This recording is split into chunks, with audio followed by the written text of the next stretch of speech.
going to be in order. It's up to you guys. You have 10 minutes. So I'll give you a cue when it's the last question. Right from that point, you'll be able to. But the Q&A is only after the presentation. Okay? Yes.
Final call for Audience Division 1.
Hi, nice to meet you. Nolan. Nolan, good to meet you. Good morning. Nice to meet you. Carson, nice to meet you. I'm Carson, nice to meet you.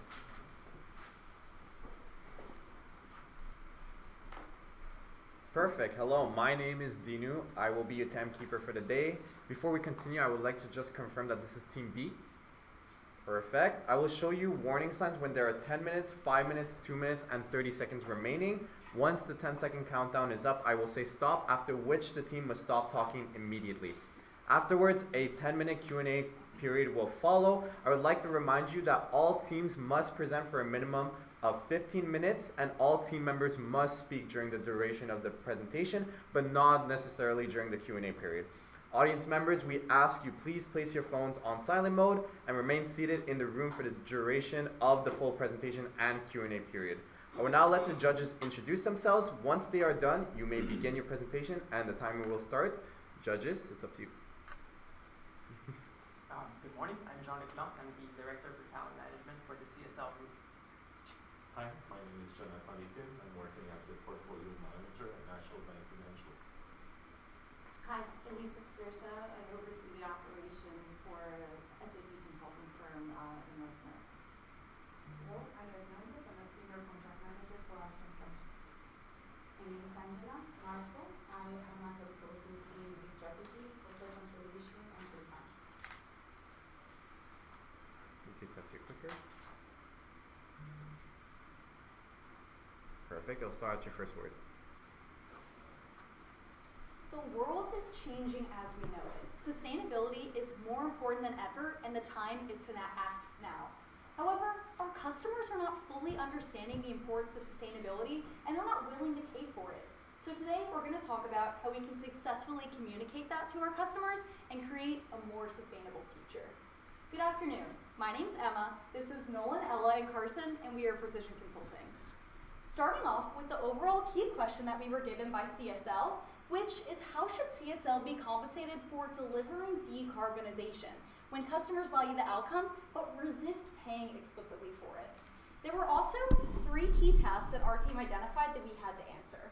The first is that we need to assess whether a green offer is actually viable for CSL.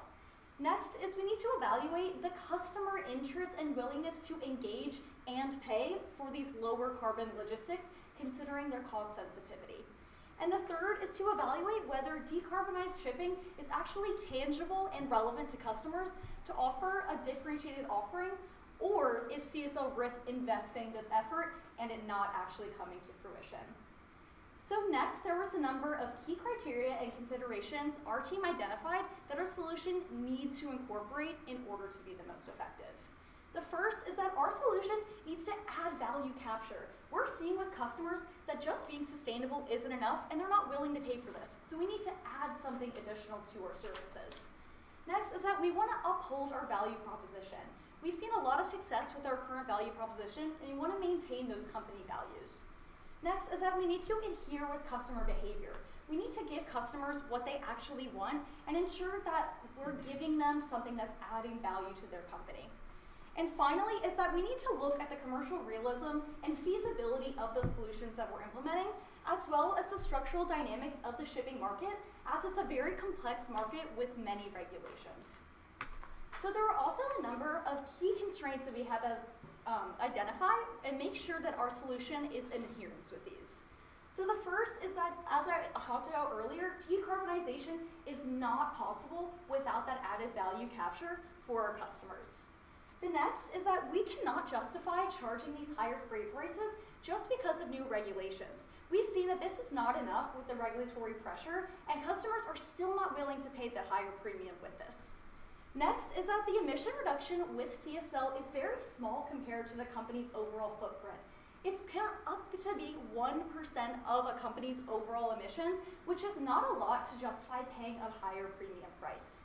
And finally is that no company wants to be the first to pay more. They understand that these regulations are coming, however, no company is wanting to be the first to take on that extra cost. So with that, I'd like to introduce our strategy, CSL for You, which is going to feature a new bundle pricing system, as well as a cost savings calculator. So this is going to result in a 4-year break-even for the biofuel expenditures. Next, it's going to result in a $9 million in net profit by year 4. And finally, it's going to have that reduction in Scope 1 and 3 greenhouse gas emissions. So now let's hit into our CSL for You strategy. So what we're currently seeing is that we conducted an analysis on the steamship lines and their customers. So what we're seeing right now is that there are numerous drivers for why a green offering is actually viable for CSL. The first is that consumer demand has a for low carbon products and services, and we are seeing that this demand exists. Next is that there's an increasing need for audible and verifiable data with these new regulations. And finally is that the incorporation of Scope 3 emissions reporting is becoming a regulatory necessity, and companies have to give this data to regulatory reporting.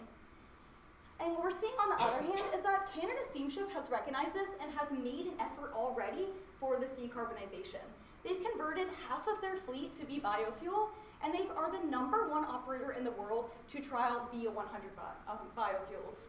So we're seeing is that they've already invested this capital. How can we capture this demand that we know is in the market? So next, we did an analysis about how customers are currently not willing to cover that premium right now. So we did some research and found an article from BCG that said customers are currently able to pay 3% of that willing to pay premium. However, there is a 12% incremental increase in biofuel shipping costs that we're covering right now. That's a 9% gap that we are currently fronting. So CSL's emissions also account for under 1% of their customer emissions. So why are customers going to want to bear that 12% cost when it's only 1% of their scope? So because of this, CSL needs to find a way to deliver value to these customers besides just emissions.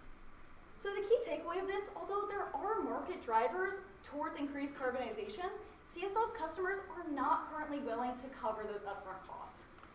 So the key insight of this is that our team identified a green commercial offer is viable, but CSL needs to find a way to bring value beyond just this carbonization if they want to make up this compensation. And that's going to answer our first key test of whether a green initiative is viable or not. So now I'll hand it over to talk more about this. So as we've discussed, we need to be adding value. So we looked at the different ways we could do this mentioned in the case pack and evaluated them based off 5 different criteria. The first criteria we looked at is this actually adding value for customers? Is this something that our consumers care about and will actually pay more for? Is this going to help us retain customers? If we're just raising prices and not actually adding that value, do we see our customers going to our competitors? Next up, we looked at future outlook. We know that the times are changing, and is this going to have a future outlook for the company and not just help them right in this instance? We also looked at the feasibility and if this is something we can implement right now for the company. And then finally, the regulatory environment. Again, regulations are changing, and we want to see if this is a strategy that can work with those regulations, not just now, but in the future as well. And the conclusion we came to was that we needed to bundle logistics. This is something that is adding value for our customers in the future and helps with the changing regulatory environment and takes that logistical burden off of our consumers. We also want to add non-cash value because, as we've discussed, our consumers aren't willing to pay that premium right now, so we need to be adding more to our services. So now that we've identified that bundling as well as non-cash incentives add value for our consumers past just that decarbonization benefit, let's take a step back and look at the numbers specifically. So we know that there's a 12% premium that we're paying on biofuel that we've already integrated into half of our fleet. Additionally, there's 3 other investments that it's said that CTS has already put into their fleet, including vessel technology efficiency upgrades, voyage optimization and fuel efficiency systems, and emissions measurement, verification, and reporting platforms. So we made a conservative estimate that per shipment, we're adding an increased 50% incremental cost increase for that 50% of our fleet that is using the biofuel. So the challenge here, as you mentioned earlier, is that consumers are only willing to pay a 3% premium for these decarbonization efforts. So what does this mean? That means it's a 12% value gap between what our costs are right now and what our consumers are willing to pay if we don't add any other features. So the key insight is we had to find additional benefits besides just that biofuel to make sure that we're able to convert customers into paying or helping us cover that margin that we've identified earlier and covering that 12% gap. So in order to do this, we identified 2 new ways that CSL can add value. What we were shocked to find in the room is that our consumers value quicker shipments by this much. They're willing to pay 30 to 50% more premium if they can get their shipments just 1 day quicker. And that is something that we can realistically do as a company. And this is driven by the necessity from our consumers for responsiveness in emergencies, as well as a reduction in carrying costs if they don't have to have as much inventory on hand. So with that percentage in mind, we wanted to add that benefit as the first one into our new bundling system.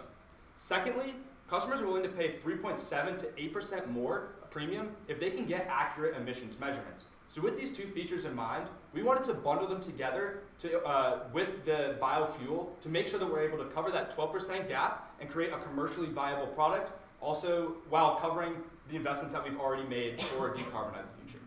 So let's get into these bundles. So to start, we're going to have the Tier 1 base bundle, which is going to be for our consumers right now that don't want to pay any premium at all. We know that one of our value propositions right now is having competitive pricing, and if we don't have one that's just our current plan right now, we might lose some customers in the process, which is the last thing that we want to do. However, we're going to have 2 new tiers on top of these, the second being sustainable, which is just going to incorporate that 3% premium for the increase in biofuel that we mentioned from the BCG article. And this is going to have a little bit less customers right now, but as policies continue to change and we get more and more traction, we imagine this is going to be the one for the future, that a lot of our Tier 1 customers move into the Tier 2. However, today, the Tier 3 bundle, this is going to utilize biofuel as well as quicker shipments and emissions measurements for an 18% price increase from today.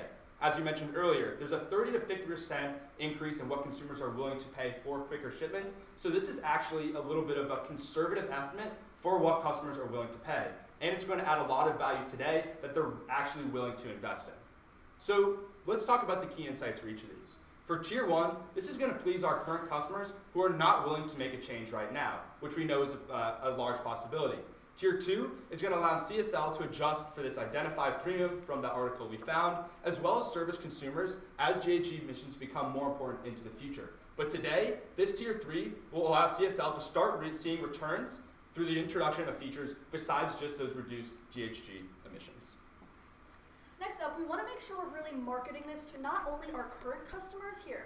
So here we're going to be reaching out to them through emails because this is already an established form of communication, and we know that we specialize in medium and long-term contracts. This shows that relationship building and having those long-term relationships is important. We also are going to utilize our online digital platform because this is where our consumers are already at. So we'll be meeting them there and showing them all the new services we could be providing them. Now, not only will we think that this will be helping our current customers, but we'll be able to gain new customers through these value propositions. And how we can reach these new potential customers is through SEO, instant quoting, because we found that this is very important for potential new customers, is being able to see exactly what they'll be spending, and also a cost and ESG calculator. This again will help visualize the value add that we are able to provide to their company. And here again, we want to make sure that we're messaging to these consumers everything we can provide them. So another big characteristic here is that we're reducing carrying costs in that T3 bundle, which we're really going to be pushing to our consumers. And so this is showing that not only are we we're not just a cost center, we're also a strategic investment for current and future consumers. And here also for the ESG and cost saving calculator, we see this as a big benefit to consumers. We're going to have customizable input fields which will allow different companies to put in their current volume and see exactly what they're going to be gaining from our company. We're also going to show the cost savings that they can be gaining from taxes because we know in Canada regulations are increasing, and by 2030 we expect to see an increase in cost carbon taxing. We'll have emissions calculator, that way they can see the quality of the future ESG benefits, and this will help them gain certifications in the future or just see how they are contributing to it being environmentally sustainable. And then also through this cost savings calculator, we'll have instant quoting, which again will show that visualization to companies, and they'll be able to see right up front how much they expect to be paying and what they'll be gaining from our company. And the key benefits here again is that we're seeing instant quoting and they're seeing this right up front. So they'll know exactly what they're gaining. They'll also calculate potential costs and reduced carrying costs from our bundles. So to summarize our strategies, we wanted to look at the synergies between them, and we were asked to analyze the competitive, financial, and strategic implications of our strategy. So first, looking at the competitiveness, is that CSL is continuing to be a market leader for sustainability and ESG. They're remaining competitive with their offerings as they've already prioritized these sustainability initiatives, and we can offer these to our customers today. We're also looking at the financial, is that with our new bundles, we are going to successfully recoup those sunk costs of the biofuel fleet. We currently haven't realized all of that upfront investment that we've put, but with these bundles, we're going to successfully have consumers pay more with those added services, and we'll be able to recoup this cost that we haven't been able to do yet. And then finally is looking at our strategic vision. So CSL is not only getting ahead of regulatory changes, but they're helping other companies prepare for these as well. We understand that the regulatory environment is shifting towards more sustainability, and we want to be the provider for our customers in order to get aligned with those regulations. So with our bundles, all the new compliance that we're offering them is going to help them get in line with those new regulations. So the key takeaway of this is that the synergy with our proposal creates a value-driven transformation where all of these implications are going to fuel CSL for success into the future. And this is going to successfully answer our key task by having that green commercial offer. We've gauged the customer interest and know that they're willing to pay. And finally is that we're adding a differentiated offering besides just those biofuel shipments. And this is going to result in a 4-even break-even, as well as a $9 million in biofuel net profit through year 4. So now I'll hand it off to Carson to talk about the financials. Thank you, Emma. Let's go ahead and jump into the implementation timeline. Our team created an implementation timeline over the next 2 years to ensure CSL's success today.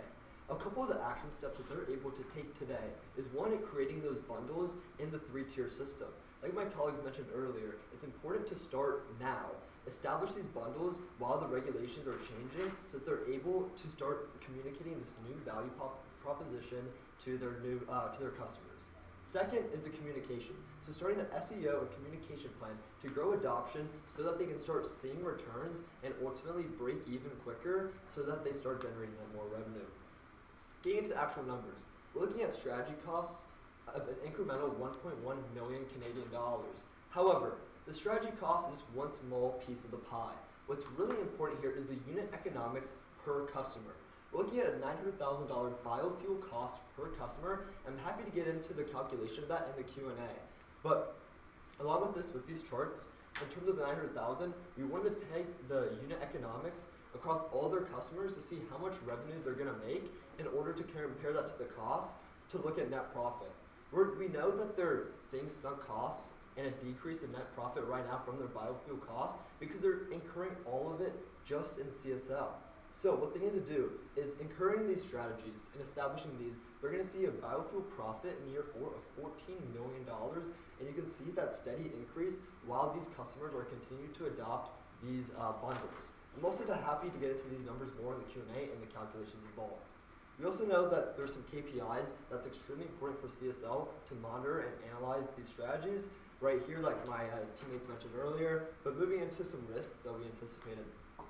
The main risk is customers won't understand the value capture. That's been the main issue in the past few years, but to mitigate this, we know from market research studies that BCG already analyzed and talked to these shipping companies. We know they're willing to pay for these services as specific percent increases, and those specific percent increases is how we created a pricing strategy for our bundles. Now, I want to thank you all so much for your time today and open the floor for any questions. Perfect, thank you. The presentation is up, thank you. We will now begin the question and answer period. Friendly reminder, judges, the Q&A period will only be for 10 minutes long. And I'll start the timer at your first question. Thank you for the presentation. Just want to maybe hear you elaborate a little bit on how do we integrate a strategy where we can offer faster ships for certain companies versus other companies who we maintain, I guess, the regular time of shipment that we have. So how do we integrate that into our operations? So just to clarify from like a back end perspective, how we're actually making sure the shipments get onto the right boats, is that correct? Can you repeat that?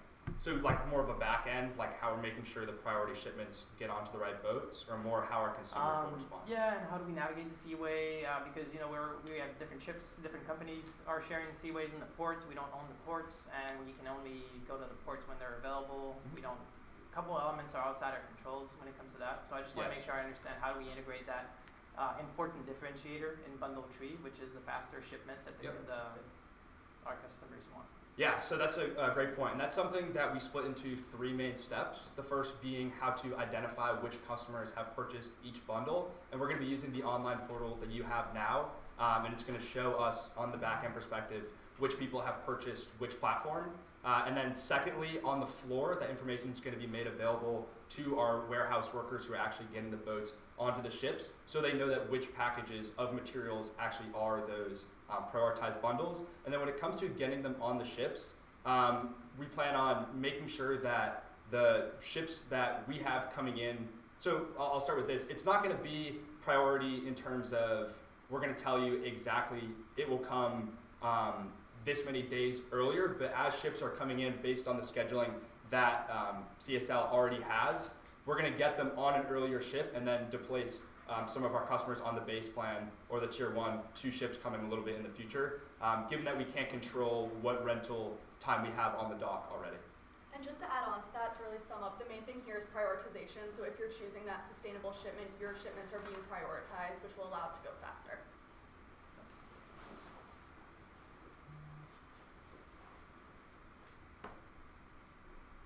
Short question about your assumption. You have a 20% customer increase.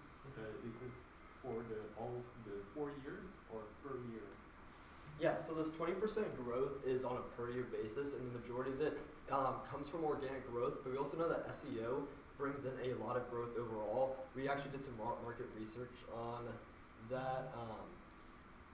I have a source in the very back here showing that SEO brings in around 10% or more in terms of customer growth in B2B from the SEO. And then we also assume that they're going to organically grow overall as well. So that estimating roughly a 20% growth.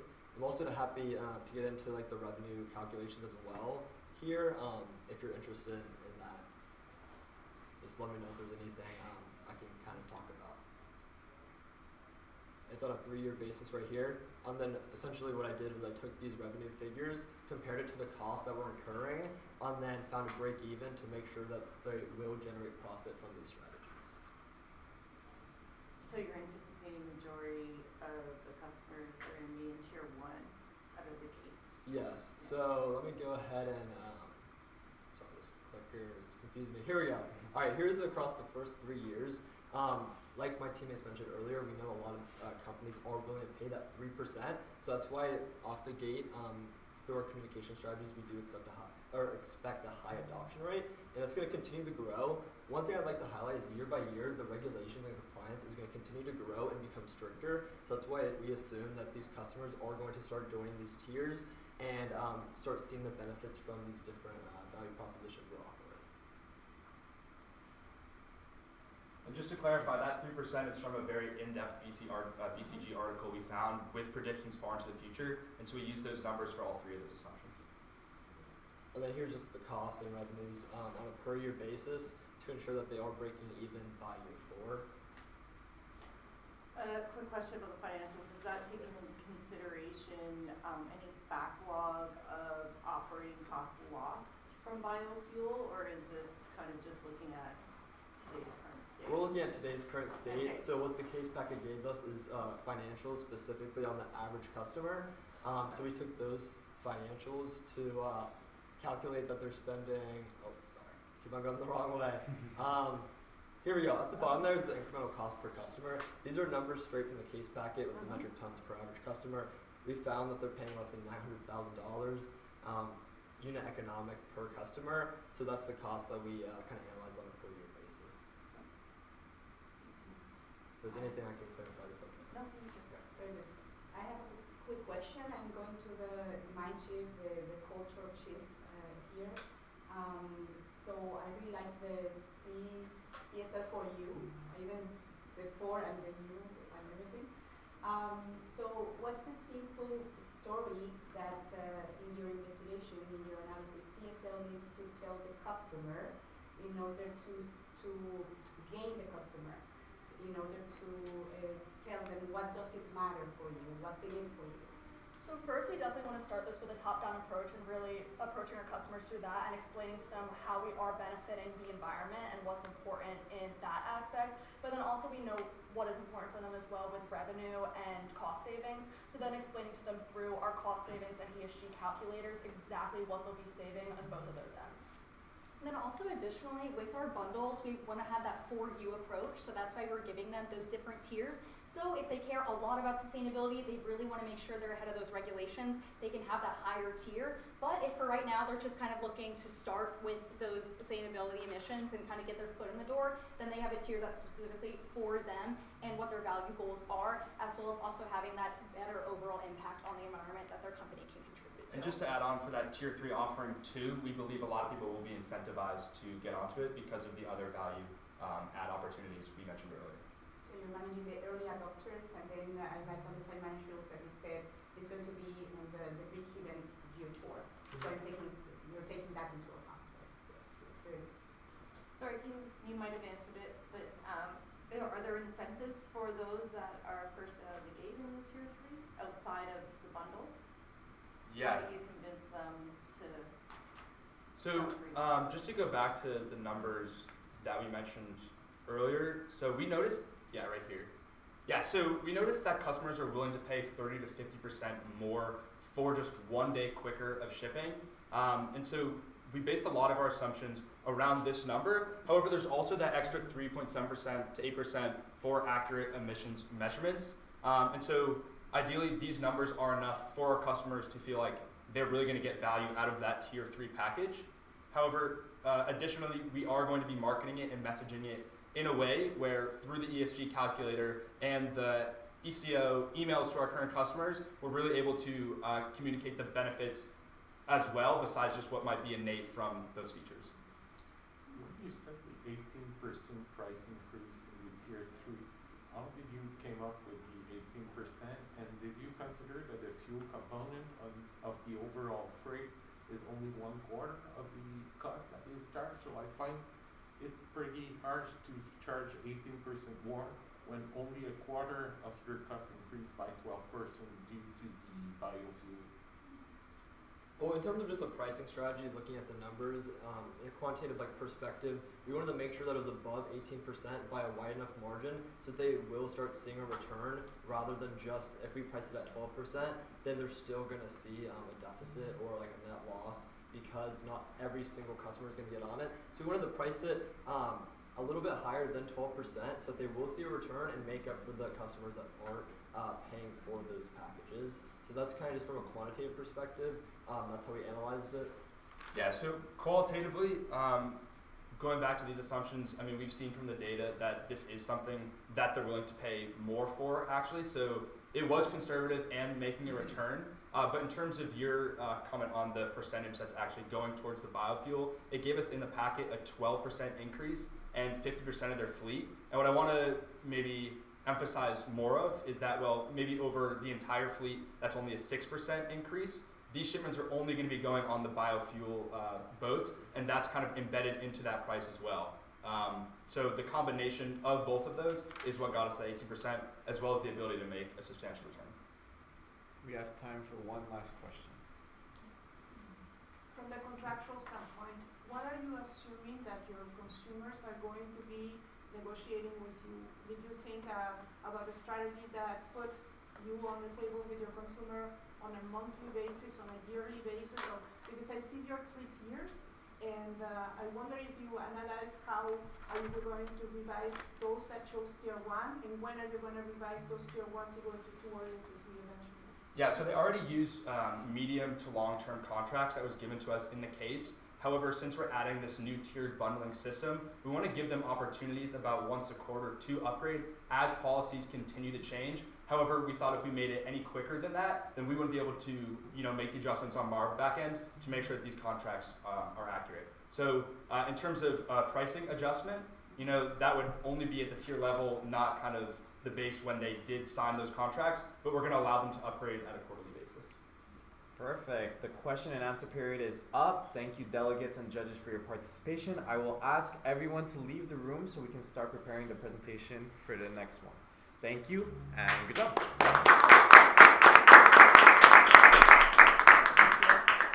Thank you very much. Thank you so much. Thank you very much.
please test the clicker?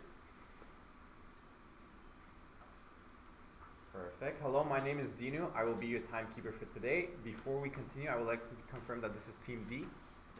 Perfect. I will show warning signs when there are 10 minutes, 5 minutes, 2 minutes, and 30 seconds remaining. Once the 10-second countdown is up, I will say stop, after which the team must stop talking immediately. Afterwards, a 10-minute Q&A period will follow. I would like to remind you that all teams must present for a minimum of 15 minutes, and all team members must speak during the presentation, but not necessarily during the Q&A period. Audience members, we please ask that you place your phones on silent mode and remain seated in the room for the duration of the full presentation and Q&A period. I will now let the judges introduce themselves. Once they are done, you may begin your presentation and the timer will start. Judges? Good morning. My name is Jean-Luc Plante. I'm the Director for Talent Management at the CSL Group. Hi, Jonathan Lepin. I'm working as a portfolio manager for National Bank Financial.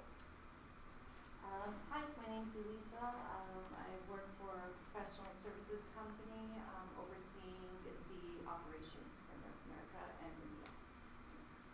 Hello, my name is Sandra Hernandez. I'm a senior contract manager for Alson Transport.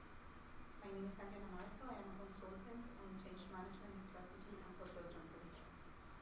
Presentation will start your first word.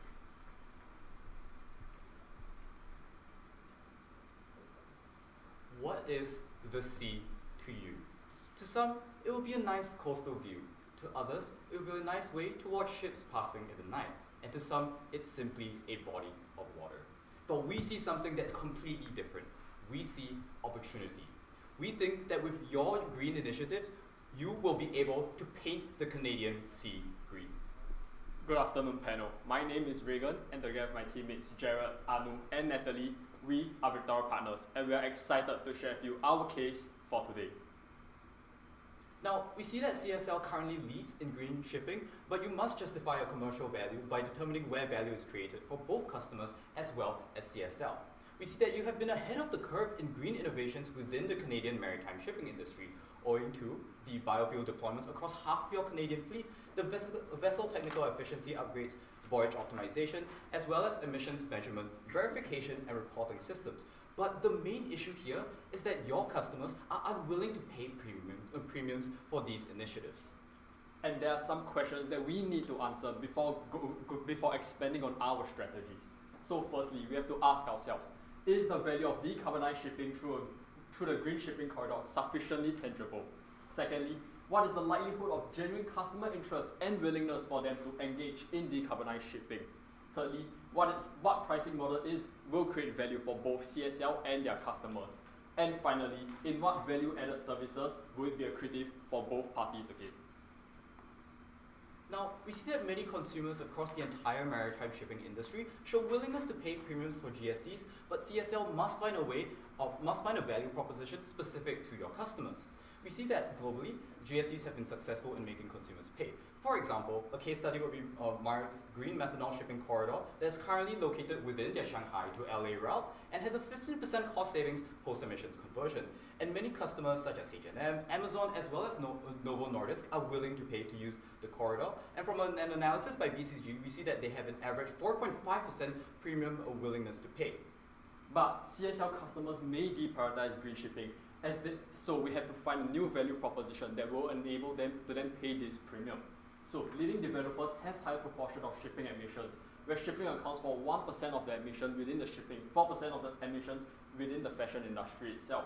Furthermore, CSL customers have a lower proportion of shipping emissions within sectors such as the construction, agriculture, infrastructure, and energy. Shipping only accounts for 1% of total emissions. Hence, our team strongly believes that the GSC has to show tangible success, but customers are willing to pay for the GSCs itself. But CSL must shift value to ultimately capture the commercial savings that its own customers value versus green emissions. Now, let's take a look at a comparative analysis on how to balance your goals as well as your customers' goals. We've placed an analysis of both CSL as well as one of your main customers, ArcelorMittal, which is a steel provider. We see that your main goals were firstly to become the leading green long-term shipping provider in the region. Secondly, to capture economic value by capturing consumer premiums as well as reducing operational costs. And lastly, by hedging the cost of green initiatives together with consumers. But we also need to understand what are the key purchasing criteria for AM. And in order of priority, pricing and cost savings are what they always look out for. Secondly, certainty of shipping vacancies and reliability of timeliness of delivery. Finally, we then go down to sustainability. And the strategic implications for all of this is customers are willing to pay more for commercial incentives and less likely to pay for sustainability as they see no value add. Hence, now we'll be back to the question, in which pricing model are customers most likely to pay for the GSC contract while maximizing the value to your company? Now, we've done a comparative analysis of all of the different pricing as well as contracting models based on the value to consumers as well as the value to CSL. With the value to consumers, we've evaluated this based on the direct impact to consumer costs or risks. And for the value to CSL, we've judged this based on two evaluation criteria. Firstly, the direct impact to your own revenue or risk hedging, and secondly, the likelihood of consumer value capture, which is an important point that determines the success of CSL. And we see that out of all of the different contracting models, we see that longer term contracts with improved economics is what we will be going with today. This leads us to our first key issue of how can the CSL implement a longer term contract to customers by embedding commercial incentives into the GSC. We now do a comparative analysis of the different value-added services that you can use to convince your customers to join the GSC. We see that there's two main value-added services. Firstly, bundling your existing logistics services with compliance, reporting, and tracking. And secondly, increasing non-cash value like volume commitments. We see that in terms of customer priority, they do prioritize increasing non-cash value like volume commitments, as well as the preferred priority within this GSC. However, there lies many key issues within the second strategy. We see that in terms of the speed to market, having a dashboard to bundle logistics with their tracking and compliance will be something that is extremely quick because you already have a dashboard and you just need to change the key messaging and metrics that are tracked. And secondly, in terms of scalability, we see that something that is software-based will be very high. However, we see that in terms of utilizing non-cash value like volume commitments as well as preferred partnerships, we see that the scalability is low as the preferred status must remain exclusive. Leading us to our second key issue of how can the CSL bundle logistics with other value-added services in order to create tangible value for their customers. And so you asked us, how can CSL capture economic value from decarbonized logistics when customers have shown no willingness to pay for it? Our team have come up with two key strategies today, pricing CSL and tracking CSL, to ultimately help you drive an impact that will enable your customers to spend more.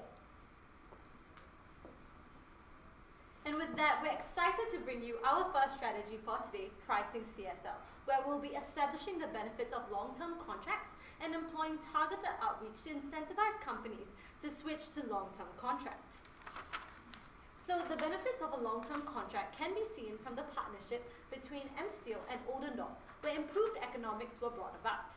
So M-Steel is the UAE's largest publicly listed steel and building materials manufacturer, and Oldendorff is a leading German-based international shipping company. So the situation was that they both entered into a new 5-year freight agreement in February 2026 in order to secure the transport of iron ore pellets into the UAE. Now, in terms of the advantages of having a longer contract term, it can be broken down into three main benefits. Firstly would be your cost as well as your efficiency optimization. So this ensures that there is a consistent and secure, cost-efficient flow of iron ore, allowing M-Steel to actually mitigate risks associated with this spot market volatility, which can actually increase the price up to 200 to 300% depending on the season itself. Next, we move on to the benefit of having this long-term partnership synergies, where it actually fosters trust and transparency, allowing both the companies M-Steel as well as Oldendorff to actually optimize coordination, reduce the administrative costs that they might see, as well as to improve the logistical planning due to their current relationships that they already have with one another. And lastly, there will be an increase in supply chain security as there is a steady, uninterrupted flow of critical raw materials, which prevents costly downtime due to supply delays. So in the long run, with longer contract terms, economies of scale will actually enable companies to reap better returns. So let's first take a look at status quo. So the cost per shipment is $375,000, and that translates into a duration of 7 days per shipment. The emissions produced is 2.5 million metric tons with the persona that has been outlined in the case. And from using our current fuel, we see that translates into 3.3 metric tons per metric ton of cargo. Now, if we look at how actually when they implement these longer contracts, we can see that although the cost per shipment actually increases to $512,000 due to the increase in the price of the biofuel, we are actually able to see an improved efficiency due to the increase in the freight rate, which decreases the shipment time to 5.4 days per shipment. And as we can see, using the biofuel, our emissions will actually reduce to 2.5 metric tons. And you can see that the increase in cost of shipment of around 137,000 is actually justified by the time saved of 1.6 days, which equates to $153,000. So internally, retraining will actually be done to align the team with the new pricing model, while externally targeted outreach will also be done. So as for how this new pricing structure will be implemented, so we'll be retraining our current finance team to be able to synthesize inputs to provide accurate quotations for long-term contracts, as well as in terms of how we would calculate the contract prices. We'd be looking at key inputs such as the cargo lift of a vessel, the freight rate, fuel component, price of MDO, annual cargo volume, as well as the biofuel premium. In terms of actionable next steps, we think that tomorrow itself you could conduct training sessions for the finance team to ensure alignment and accurate pricing quotations. Now you might be wondering, how are we actually going to pivot our current customers, which are used to short and medium-term contracts, to longer-term contracts? And this is why we believe that first, you should target high-value customers that would benefit most from these longer-term contracts. And the key KPIs that you would look at to identify these high-value customers would be the weekly volume as well as the freight cost per unit. And in terms of the actionable next steps in targeting these clients would be firstly to identify who these clients are, as well as then moving on to how we can actually outreach to them, which will be outlined in our next slide. So the targeted outreach will be done aimed at converting current customers from short to medium-term contracts to long-term contracts. So our strategic objective here is we want to create a compelling pitch and buy-in for our current industrial supply chain customers, outlining the unit economics, the cost savings, as well as the efficiency gains of long-term contracts. So we'll be leveraging direct outreach, we'll be leveraging the current contacts with our customers to craft personalized emails and phone calls, outlining the key benefits and getting them to sign up for the demonstration phase. The key insight here is that B2B outreach usually requires 5 to 7 touch points and follow-ups in order to lead to a successful sale. Now, once they are actually interested during the direct outreach stage, this is then when we move on to a more personalized approach in the demonstration and pitch phase. Now, they are your current customers, which is why you will already have the key inputs that is needed to come up with this personalized outreach and materials that would show what exactly quantitatively the efficiency as well as cost savings gains will be for these clients itself. So next, we present to you our second strategy for today, tracking CSL, where we'll be taking you from status quo, where the current CSL dashboard is now solely focused on emissions, to a new CSL dashboard that is now focused on what customers actually value and tangibly creates value for them. To revamp the dashboard, now it would showcase metrics that consumers prioritize, such as your cost savings, your capacity available, as well as the delivery time. Now, if we look at the slide, we can see a possible picture of what this dashboard will look like. And we will first toggle to the key metrics slide on the monitoring dashboard. And in terms of what would be in this key metrics slide would firstly be the cost savings that they will actually be achieving with CSL. So customers can then view the quantified cost savings that they have achieved as opposed to what the industry standard is. And this will mainly be driven by two things. Firstly, more energy efficient transport due to CSL's reduced fuel consumption, as well as faster auditing speed and reduced man hours that results from this. Now we move on to the middle part of the dashboard. It actually first shows you what the capacity guarantee is. So customers will then be offered dedicated vessel capacity by CSL, and they can monitor the allocated capacity that they have in real time within this dashboard itself. On the right of the dashboard, you'll see comparative delivery time. So CSL will offer customers reduced waiting time at port due to green priority lanes with the implementation of the corridor, which will result in shorter average delivery times as compared to the rest of the industry. Now, diving deeper into the bottom part, what you will be able to see, or the customers will be able to see, would be the grants available. So customers can view grants and bursaries that they will actually qualify for based on their emission data on the dashboard, and actually how this will translate into added cost savings for them. So we can see one example of a grant or bursary that will be available would be some such as the Green Industrial Facilities and Manufacturing Program based on their emissions being able to be saved. You notice here that emissions will actually be a separate tab of the dashboard, such that the focus will be retained on what customers prioritize, your cost savings, the certainty of capacity, as well as the delivery time. Now you might be wondering how these features will actually even incentivize CSL customers. So the reason why this would incentivize our customers is firstly because 35.9% of Canadian industrial companies actually expected lower profitability due to rising cost pressures in 2025, and hence they are really looking at whichever ways they can in order to cut costs further. Secondly, in terms of reliability, missed deliveries can cost industrial companies over $150,000 on average per instance, and hence they will also be looking for which shipping company gives them really reliable deliveries, which is proved possible with CSL. And lastly, certainty of shipping vacancies is also something they look out for, because last-minute bookings can incur price premiums for them. And again, along the same lines of reducing costs, they will thus value what CSL gives them. Now overall, with both your strategies, you are then able to drive value not only for your company, but as well as all the different companies that require your help in moving their shipments across regions. And overall, with our proposed strategy, CSL will be able to achieve an increased revenue per shipment from low-cost additional services that will allow us to mark up what we charge each customer. This will then flow into the increase of our margins. We used to take 12% of each decarbonization effort.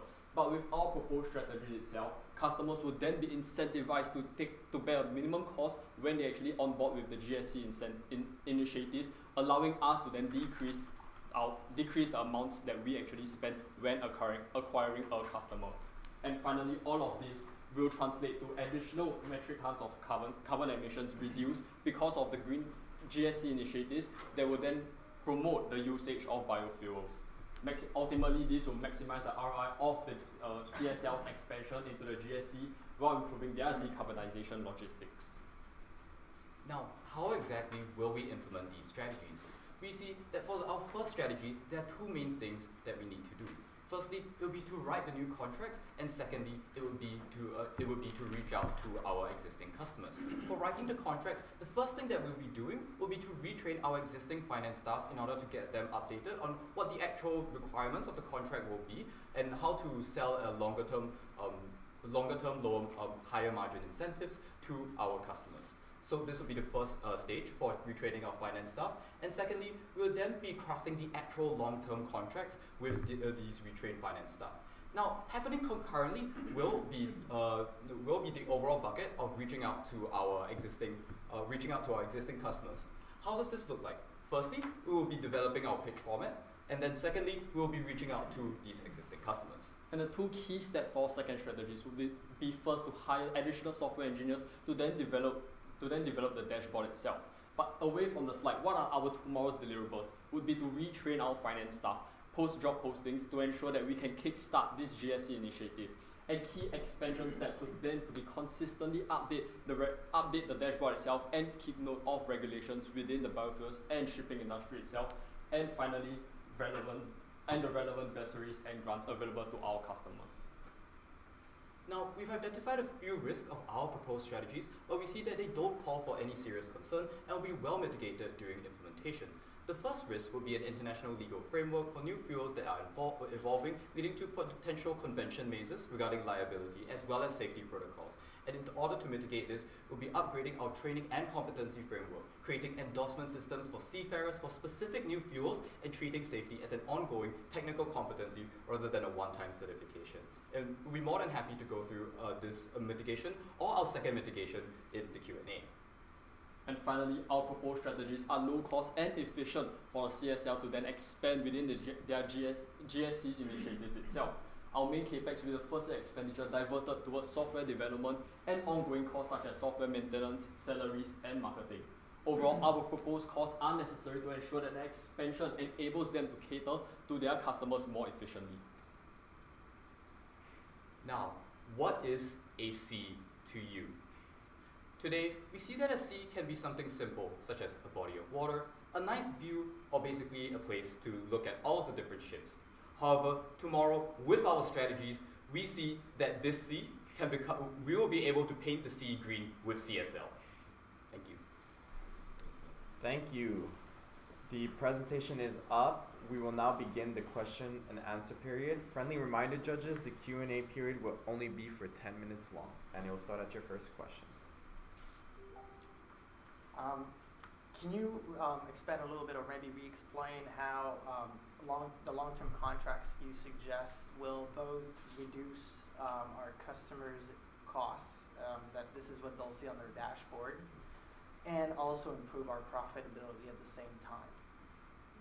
Right, so thank you for the question. I think to touch on how this will then benefit the customer first itself is, right now the industry, based on our research, the current industry practice is per shipment contract is usually about 6 to 12 months itself. But we believe that this, with the addition of a longer term contract, they'll then be able to reduce the cost per shipment just purely because of unit economics by securing certain spots earlier within the year itself. But how this will then in turn translate to how this benefits CSL itself is because when they actually secure longer term contracts, when we are using biofuels itself, the margins on how we mark up in terms of the freight rate, fuel component, or even the price of additional charges of biofuels itself would then be accretive for us, as these are mini markups. But why would they actually sign these long-term contracts is because the incentives that we give them based on the sustainability goals that they get to hit and the bursaries that they will be eligible for will overall be accretive for them, as well as the improved efficiencies from using the routes of the GSC itself, where they will then be able to get their shipments much earlier. Can I ask a second question real quick? What about our customers that we already have long-term contracts with? What do we do with them?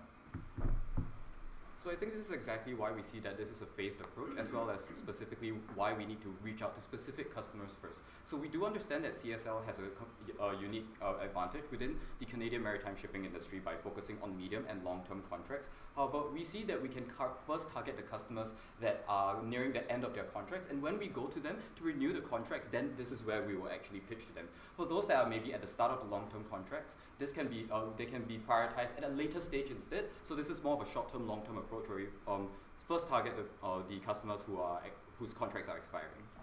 Yeah, but there is a risk that I didn't see. You talk about the legal and second one, but there is a risk for those customers to want to stay on the system as it is. You know, don't be late, carry all my stuff. Don't cost too much.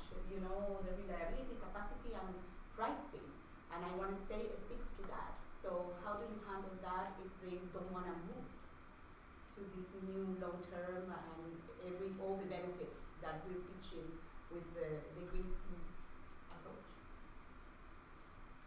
Yeah, but I think we totally understand that there are certain segments of customers that would not want to benefit from maybe like the sustainability advantages or even the efficiency that would be brought about, which is why we feel like it is important that you also keep like the status quo contracts that you have. However, on top of that, you would then also offer this solution that we have for actually targeting these customers that actually really want to see the benefits in terms of your sustainability efforts, as well as the increase in efficiency, as they can actually move their shipments across the ocean faster. I think something that's, again, especially important to note with this short-term and long-term strategy would be that within the short term, we see that maybe there may be there may be a higher proportion of these customers who may want to stay on their existing lanes. However, as mentioned before, within the B2B segment, the number of touch points that we have with our consumers is extremely important. So this is why our business development team will be constantly reaching out to them, even those that are that have just renew the contract. We'll be reaching out to them first, and then towards the end, in the long term, they will be more likely to be able to be convinced to go onto the green shipping corridor instead. For the development of the dashboard, do you believe it should be done internally or given to a third party to maybe, because it's not the key competency of CSL? So what's your thought on this? Well, we believe in terms of competency-wise, it will be rational for a company to actually source a third party, which is very common practice when companies are trying to develop dashboards. But we believe it is still important that CSL actually overlooks the entire development of it to ensure that the key features that's important for the customers and the company is embedded within the system itself.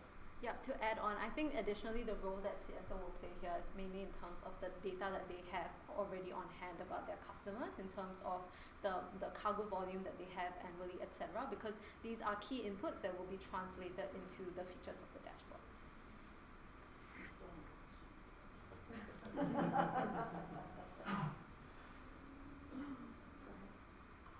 Okay, I'm gonna try to see because I don't think I understood correctly the answer to the first question. So the way I understood your presentation is that your strategy is to sell this change in sustainable fuel to the consumer as a potential saving in the long run. Is that correct? How do you demonstrate then that CNSC is going then to offset all the additional costs incurred if you're passing a saving to the consumer? Where is that offset for us? Because that's a key issue here. Right, we believe that there's two different ways we can show offset between the both parties itself. So purely for CSL first, the aspect for us is purely in terms of how much we're charging them per shipment itself, right? So it's more of monetary value. But what the customers value in terms of savings is how fast their shipments arrive, right? How fast they can move product. So within this shipment of day, we measure this in terms of days saved. So this is then how they actually are able to get an accretive value of this deal. I think something that's especially important to note as well is that the biofuel is actually only one of the 4 strategies that CSL has actually implemented in order to improve their sustainability. While we do see that for biofuel this will result in higher fuel costs, we see that all of these can actually be offset by, let's say, technical efficiency upgrades as well as voyage optimization from an operational ship perspective. And in terms of emissions measurement, verification and reporting systems, we do see that this helps the end consumers to be able to reduce their costs in terms of auditing as well as reporting. So that's what enhances the appetite to purchase your product. And I still have difficulty to understand how I am offsetting my costs just by having long-term contracts, because the cost of my fuel is going to remain being the same. Thank you. Can you just go back to that slide with the comparison with the fuel rates and savings? Slide 14. There we go. This Can you expand a little bit on the improved efficiency and how we're going to decrease the number of days per shipment? Right. So based on our industry research itself, actually when shipments use a GSC route itself, there's fuel traffic on the route. So in terms of how fast shipment can move, the ships can actually move faster. There's priority lanes given to these ships as well.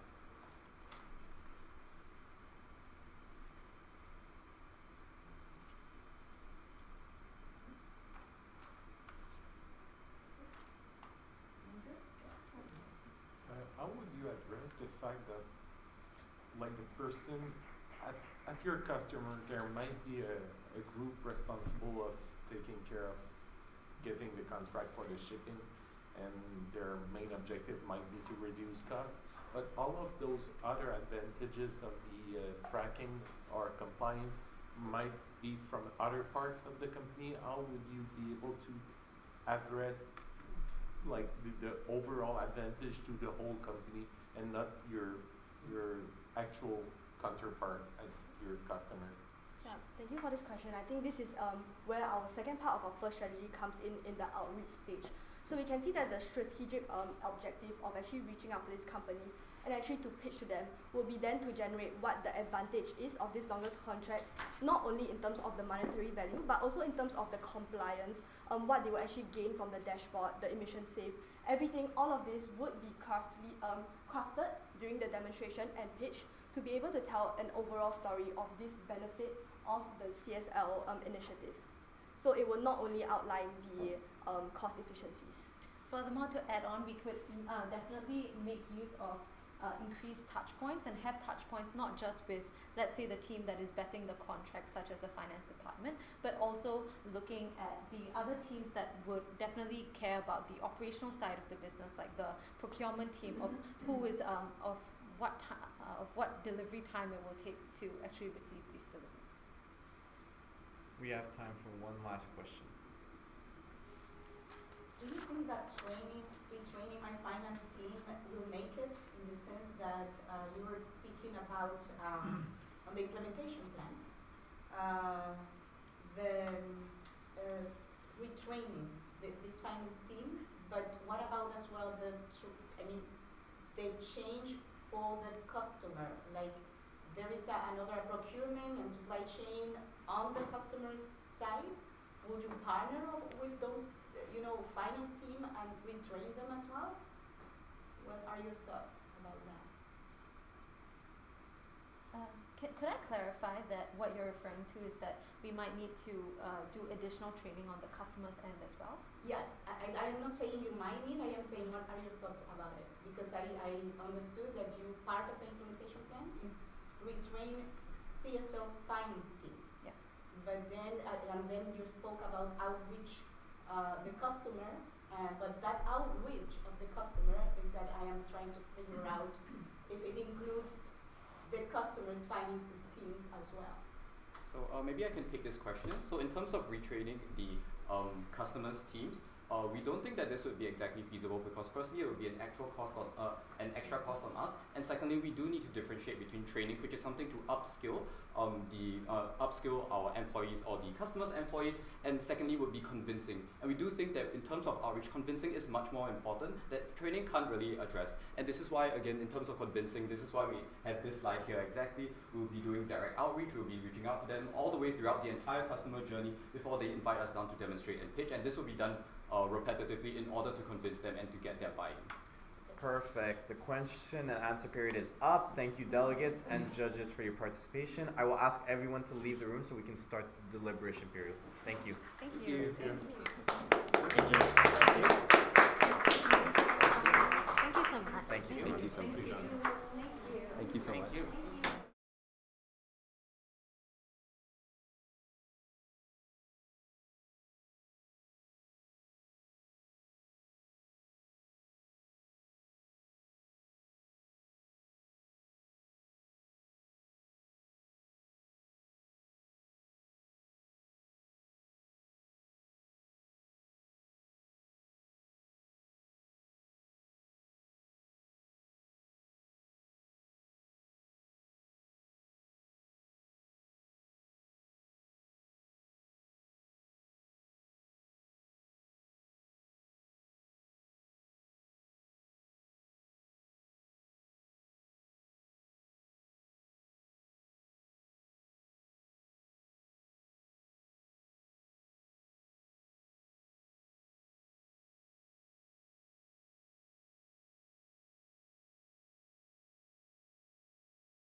le 3 prix qui sums up to 14,000, le sailor 72, mais c'est des bonnes bourses.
Peut-être ça, t'as entendu le ding. Oh, c'est la mienne. Not in the fighting. Yeah. When we go at the end of the presentation and it goes back to the... Yeah, well, it goes back to... I just put it on this. It won't happen again.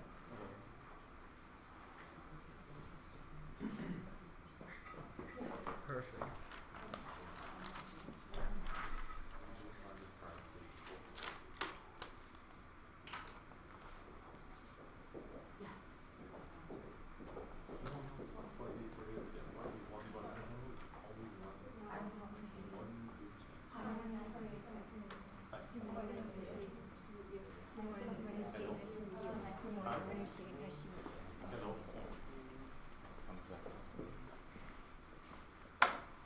Can you please test your clicker? Perfect. Hello, my name is Dinu. I will be your timekeeper for today. Before we continue, I would just like to confirm that this is Team A. Perfect. I will show you warning signs that there are 10 minutes, 5 minutes, 2 minutes, and 30 seconds remaining. Once the 10-second countdown is up, I will say stop, after which the team must stop talking immediately. Afterwards, a 10-minute Q&A period will follow. I would like to remind you that all teams must present for a minimum of 15 minutes, and all team members must speak during the presentation, but not necessarily during the Q&A period. Audience members, we ask that you please place your phones on silent mode and remain seated in the room for the duration of the full presentation and Q&A period. I will now let the judges introduce themselves. Once they are done, you may begin your presentation. Judges. Good afternoon. I'm Jean-Luc Plante. I'm the Director for Talent Management at CSL. Jonathan Lipin, I'm a Portfolio Manager for National Bank Financial. Hi, my name's Elisa. I run operations for a professional services company, focusing on North America and EMEA. My name is Tania Hernandez. I'm a senior contract manager. I work for Alstom Transport. I'm Angela Marzo. I am a consultant in strategic talent management, change, and cultural transformation. The presentation will begin at your first word. We have not received this earth from our forefathers. We have borrowed it from our future generations. Good afternoon. Today, we are Evan Consulting. Me, Vashali, my colleague, Hazza, Jane, and Chloe are going to tell you how Canada's steamline ships can be a leader in the marine industry while decarbonizing. So let's go through the question for today. The question that you're faced with is how can Canada's steamline ships decarbonize while creating economic impact and provide value to their customers? There are two main challenges that we identified: external decarbonization pressure and customer value proposition. And we are confident that our three strategies will solve your problem. First, execute energy efficient fuel renewal. Second, transition to LNG fuel testing. Third, promote sustainability partner marketing. And the impact that these will have will be massive, with a 16% increase in the net income. Now, let me quickly walk you through the agenda we'll have for today. We're starting off with analysis, knowing the company current positions as well as the market conditions that lead us to the recommendations. How these strategies be implemented will be presented in the implementations part and end with the risk and mitigation. First part is analysis. To know the company current positions, we're seeing that Canada Steamline Ships has a really good in leading the industry-wide low carbon shipping, as well as they're establishing a really long-term relationship with the clients by providing excellence in operations and reliability. So the weaknesses we're facing here is the unclear economic impacts of our initiatives. And by our presentations for today, we're seeing that the green offer is viable in the market conditions. I will tell you that. Now, let's take a look at the broader market conditions, our competitors. We have identified your top 3 competitors, Algoma, FedNav, as well as Desgagnes. Now, we wanted to look at what the competitors are doing so that we can become a leader in the space. Algoma has invested significant amounts in energy-efficient fuel fleet renewal. In this renewal, they are looking at carbon scrubbers as well as fuel optimization technology. And their impact, they are on track to reduce their greenhouse gas emissions by 40% by 2030. Moving on to FedNav. They have also followed the same strategy with an energy-efficient fleet renewal. They have opted for optimized hydrodynamics, and as well, they are looking at a 22% emission reduction target. Finally, we have Groupe Desgagnes. They have opted to use LNG to reduce their environmental footprint, and that is liquefied natural gas. They are looking at a 20 to 35% reduction in their greenhouse gas emissions. Now that we've taken a look at the broader competitive landscape, let's talk about what CSL can do to become a leader in this space. We are recommending a foundational 3-pillar strategy that looks at executing an efficient fleet renewal, as well as a transition to LNG testing with a pilot program, and finally, promoting sustainability partner marketing. Now, before we dive deep into your strategy, let's talk about why your customer would want to do this. So we have identified one of your top customers, Windsor Salt. Windsor Salt is also facing sustainability pressures, but at the same time has cost constraints. And as your company only accounts for 1% of their emissions, they are not motivated to decrease emissions in that area and increase their costs subsequently. They also are motivated by good publicity and as well their stakeholder relationships. Now let's dive into the first pillar of our strategy, which is executing an energy-efficient fleet renewal. Now this is something that CSL is already doing. However, we want to up the resources allocated to this area. We are looking at reducing the overall fuel cost, and in that area, the fuel difference, which is 40% in that area, can be reinvested into the LNG technology. This means that freight prices will remain the same for customers, and you will also experience a 25% reduction in greenhouse gas emissions. Subsequently, this means a decreased supply chain greenhouse gas emissions for your top customer, Windsor Salt, and as well as no increase in freight costs, as the freight costs remain the same in this area. Moving forward, we don't want CSL to be reactive. We want us to be proactive. And here's how we'll suggest you to transition to the LNG fuel testing.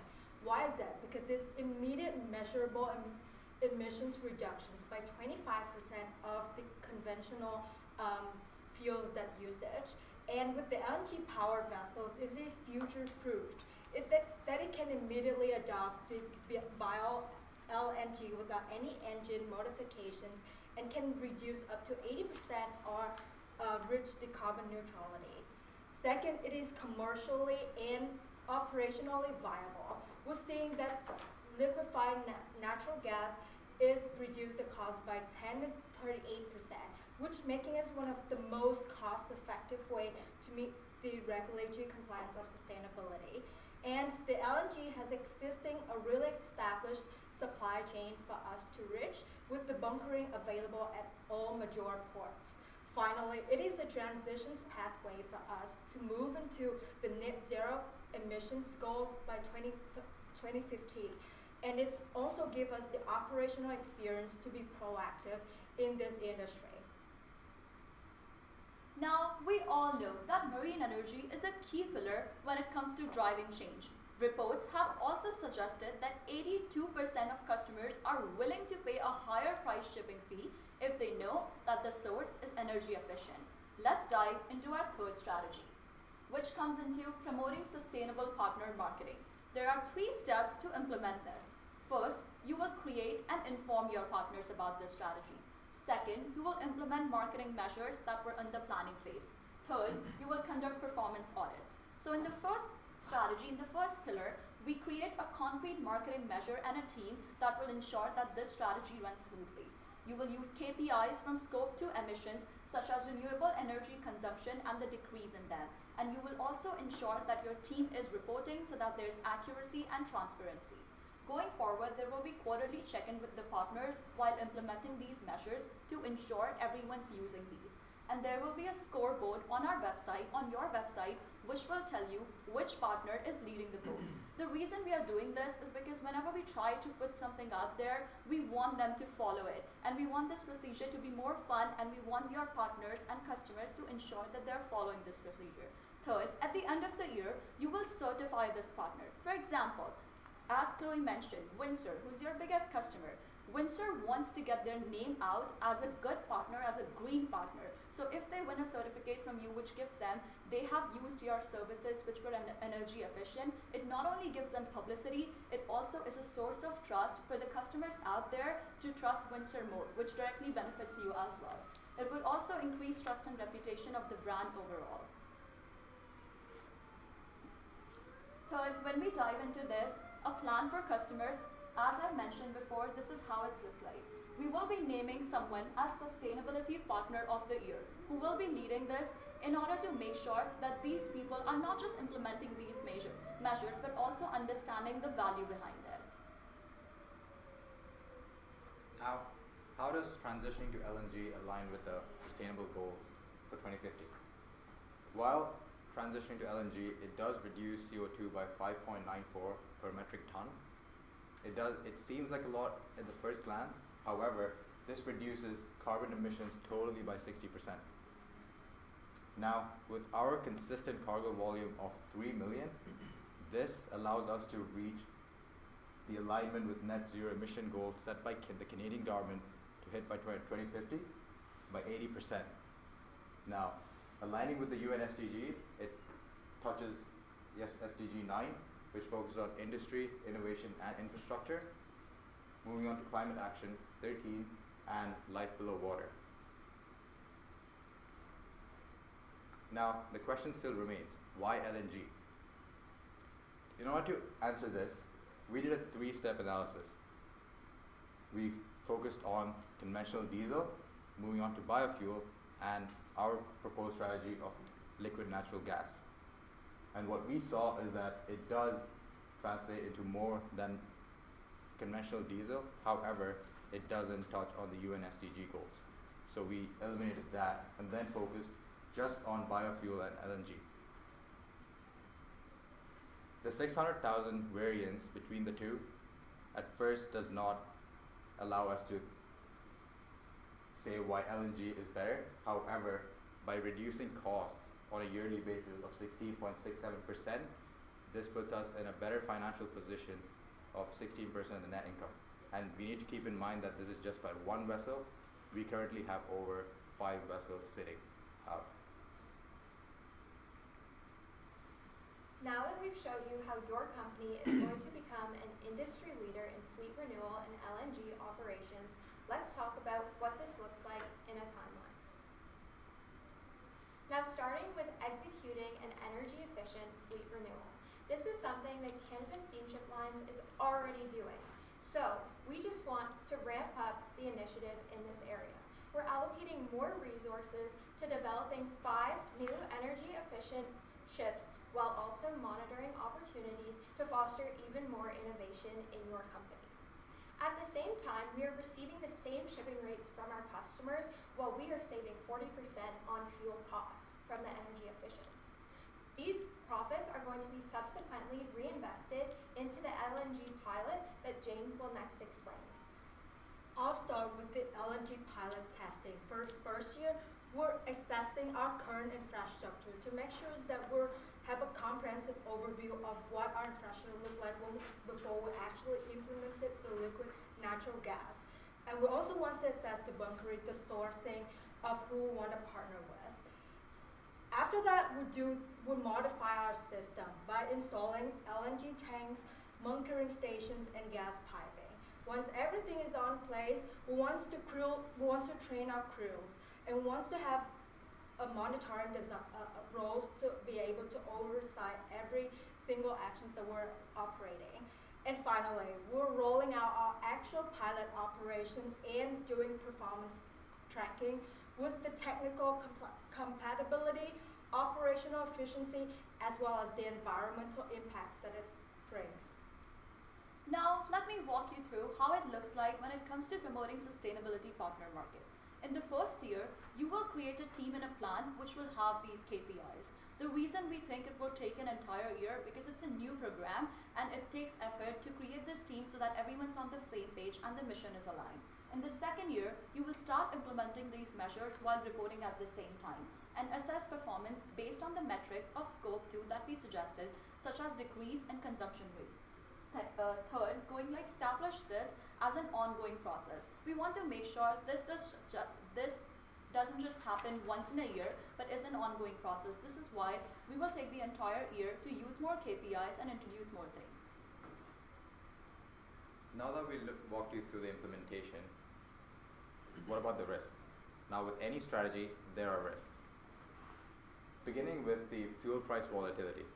Transitioning to LNG, by transitioning energy, we intend to address this by long-term supply contracts with existing suppliers.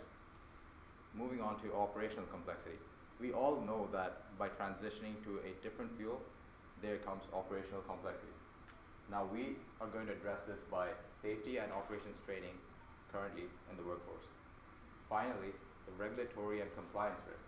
This is going to be by using clear rules from day one and explainable outputs, such as my colleague had mentioned earlier. And then finally, by providing incentives, this allows a whole mitigation of regulatory and compliance risk, as all these information is out there in the public. At Avon Consulting, we believe creating opportunities from challenges. Today, you are faced by the question, how can Canada's steamship line implement decarbonization while creating economic value and create an impact for their customers? We suggested you 3 key strategies. Execute energy efficient fuel renewal. Second, transition to LNG testing. And third, promote sustainability partner marketing. And the impact that these will be massive with a net income increase of over 16%. and also 80% decrease in air pollutants. This is how your journey will look like. Alright, thank you. The presentation is up. We will now begin the question and answer period. Friendly reminder, judges, the Q&A period will only be for 10 minutes, and it will start at your first question. Okay, thank you very much for the presentation.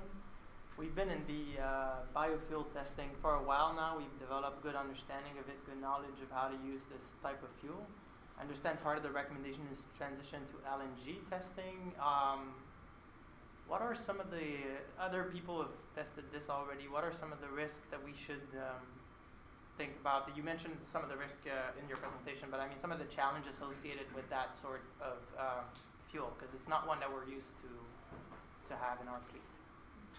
Curious to know how other companies are dealing with it. What are the challenges they face? The downsides of the LNG fuels. One of the things that we found when doing our competitor analysis is that, so FedNav is the leader in the LNG space when it comes to marine shipping. They have faced a challenge where LNG is costly to implement because they have to use a separate engine. So they had these ships manufactured and then brought back for their program. In terms of this, we believe it will be a higher upfront cost. However, Canada has made huge progressions when it comes to the LNG space with availability partnerships, and as well, Canada projects that the cost of LNG is bound to fall in the future. So although right now it's offering a higher upfront cost, total life cycle cost of LNG will be a lot lower than that of the biomarine fuel. You are talking about cost reduction, that it's what is it really important, of 67%. 7%, yes. How are we able to get to that cost saving? Yeah, no, absolutely. That's a very important question because obviously cost is a matter of fact today. So per metric ton LNG cost is 3.5. Given that our annual volume is 3 million and biofuel of per metric ton is 3.7, although the cost by using biofuel is more, by transitioning to LNG is a 40% reduction, or it's also seen by competitors. Does that analysis include the implementation cost of transitioning to LNG? Yes, it does. As my colleague had mentioned, the implementation cost today is higher. However, in the future, that's going to reduce it. In the pie chart at the top, yes. What is it supposed to represent? Yes, so as you can see, the blue is conventional diesel, which we don't want to go with because it doesn't tackle the SDG goals. Okay. And the 7.5 million is what is? That's the annual cost compared for the fuel by using conventional diesel.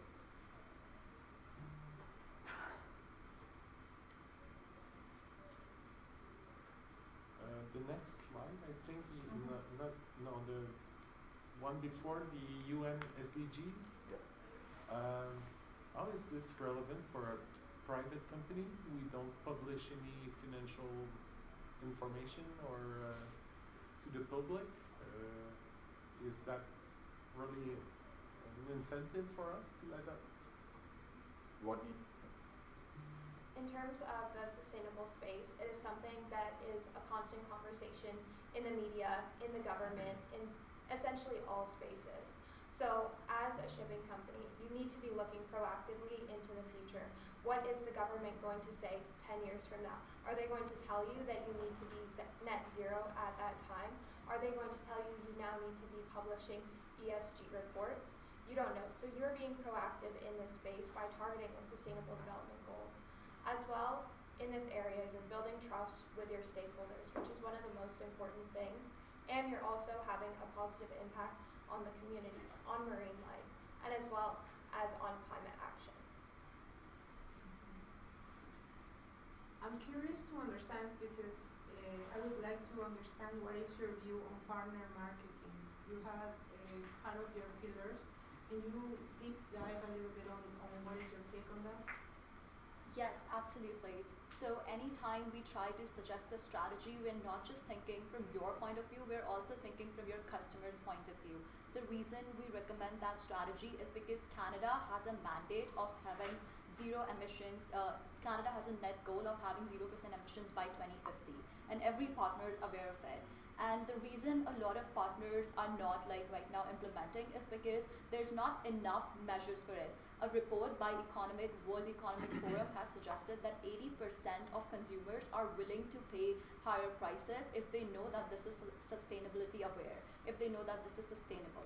This shows that the audience out there is already becoming sustainably aware. So the reason we decided to do this process was because when you try to work with a partner, they all are not just going to implement it if there's no incentive. And the incentive we are providing them is because when someone visits your website, there's this running scoreboard, which is giving them that feeling of competitiveness. Like every partner would like to be on the top of your scoreboard, especially when it comes to your claiming they are the greenest partner.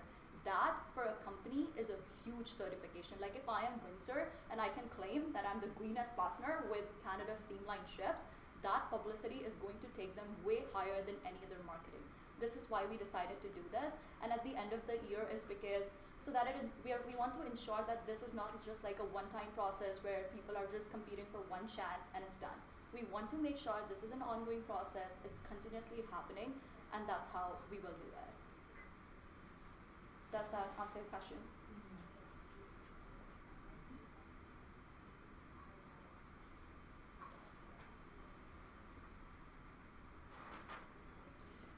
I have another one. It is unclear to me how you're transferring the cost of the sustainable fuel to your customers, and now you look at them as partners. How are you transferring that cost? Because the problem that we have right now is that nobody wants to pay for the fuel. You're saying, I see how you're trying to align to the overall Canadian strategy. So are you telling me that for my company to start seeing the benefits, not only in terms of earth protection, but financial benefits or moving forward with a new company are going to come about in the next 30 years? So that's what you're telling me? Yes, I can speak to that definitely. So you're asking, the customer seems here from your point of view like they're having that financial burden on them. Why would the customer want to work with us? Yeah. So in this case, we are starting our initiative by developing an energy efficient ship line. This is going to be with the existing fuel system. So there's no increase in fuel costs in that area. That's pillar one of our strategy. That, for Canada steamship lines, means that we are having a 40% increase in efficiency, which also leads to a decrease in the cost of fuel for us. With those energy efficient ships, we are going to charge the same price that we would have been charging with the non-energy efficient ships to our customer. So there's no increase to the customer. Subsequently, the difference that we have there is going to be reinvested into the LNG strategy. Does that answer your question? Okay, let's see what you're saying. Welcome.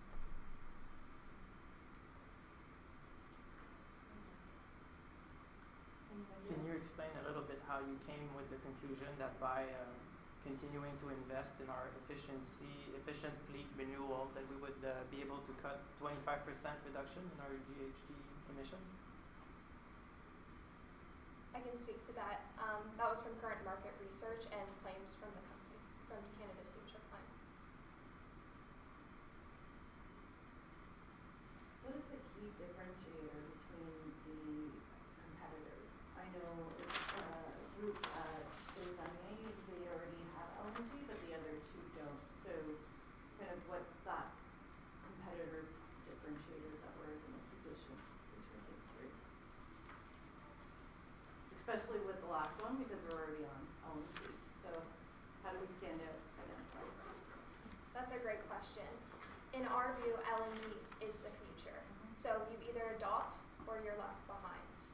We believe that Desanier is an industry leader when it comes to the LNG. Algoma as well as FedNav have great market share in terms of renewing their energy efficiency and saving costs and emissions in that area. However, Desanier is going to be the future. So we are targeting both segments of our competitors here. We are looking to increase our energy efficiency as well as start that LNG pilot program so that we can hop on the trend that Des Gagne is already leading. We have time for one last question.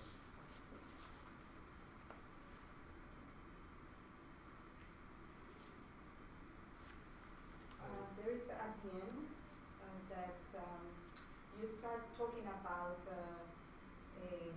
execute the energy efficient fleet renewal and everything around LNG, but then how can Canada steamship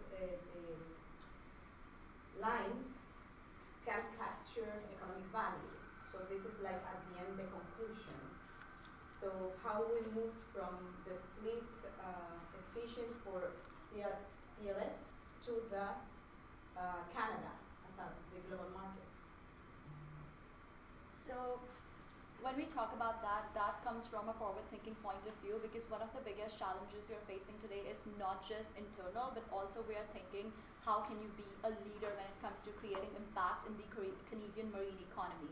We don't just want you to stay with the customers that you have right now or continue with the streamline that you have, but more so into expand as well. And for that, we are targeting a broader picture, which is the entire Canadian economic impact. Because think about it, when there are sustainable initiatives that are being made, it also drives the impact, because if, as I mentioned before, 82% people are willing to pay higher, then they're made aware. And this is how the impact drives, because when they know that they're not harming the environment by doing consumption, they're not going to feel guilty about the consumption.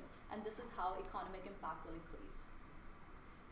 All right, that is it for the Q&A period. Thank you, delegates and judges, for your participation. I will ask everyone to leave the room so we can start preparing for the next presentation. Thank you.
at this point, right?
Pleasure to meet you. Hi, I'm Caleb. Pleasure to meet you. Please test out your clicker. Sorry, just spilled a little water on my way here. Alrighty, hello, my name is Dinu and I will be your timekeeper for the day. Before we continue, I would just like to confirm that this is Team C. That's correct. Perfect. I will show you warning signs when there are 10 minutes, 5 minutes, 2 minutes, and 30 seconds remaining. Once the 10-second countdown is up, I will say stop, after which the team must stop talking immediately. Afterwards, a 10-minute question and answer period will follow. I would like to remind you that all teams must present for a minimum of 15 minutes, and all team members must speak during that presentation, but not necessarily during the Q&A period. Audience members, we ask that you please place your phones on silent mode and remain seated in the room for the duration of the full presentation and Q&A period. I will now let the judges introduce themselves. Once they are done, you may begin your presentation and the timer will start. Judges. Yep. Good afternoon, I'm Jean-Luc Plante. I'm the Director for Talent Management for the CSL Group. Jonathan Pin, I'm working as a portfolio manager for National Bank Financial. Hi, I'm Lisa. I work in professional services for SAP Consulting, oversee the operations for North America and India. Hello, my name is Sandra Hernandez. I'm a senior contract manager for Alstom Transport. Hi, my name is Angela Marzo. I'm a consultant in strategic talent management, change, and corporate transformation. If I asked everybody in this room, what does value mean to you? I'm sure I'd get about 20 different answers. And that's because value is in the eye of the beholder. And in the case of CSL, it's what does value mean for your company as well as your industrial clients. You have become one of the first shipping companies to decarbonize your operations. But in order to turn that and capture that value, we need to take a step back and truly understand it. Good afternoon. Thank you so much for joining us here today.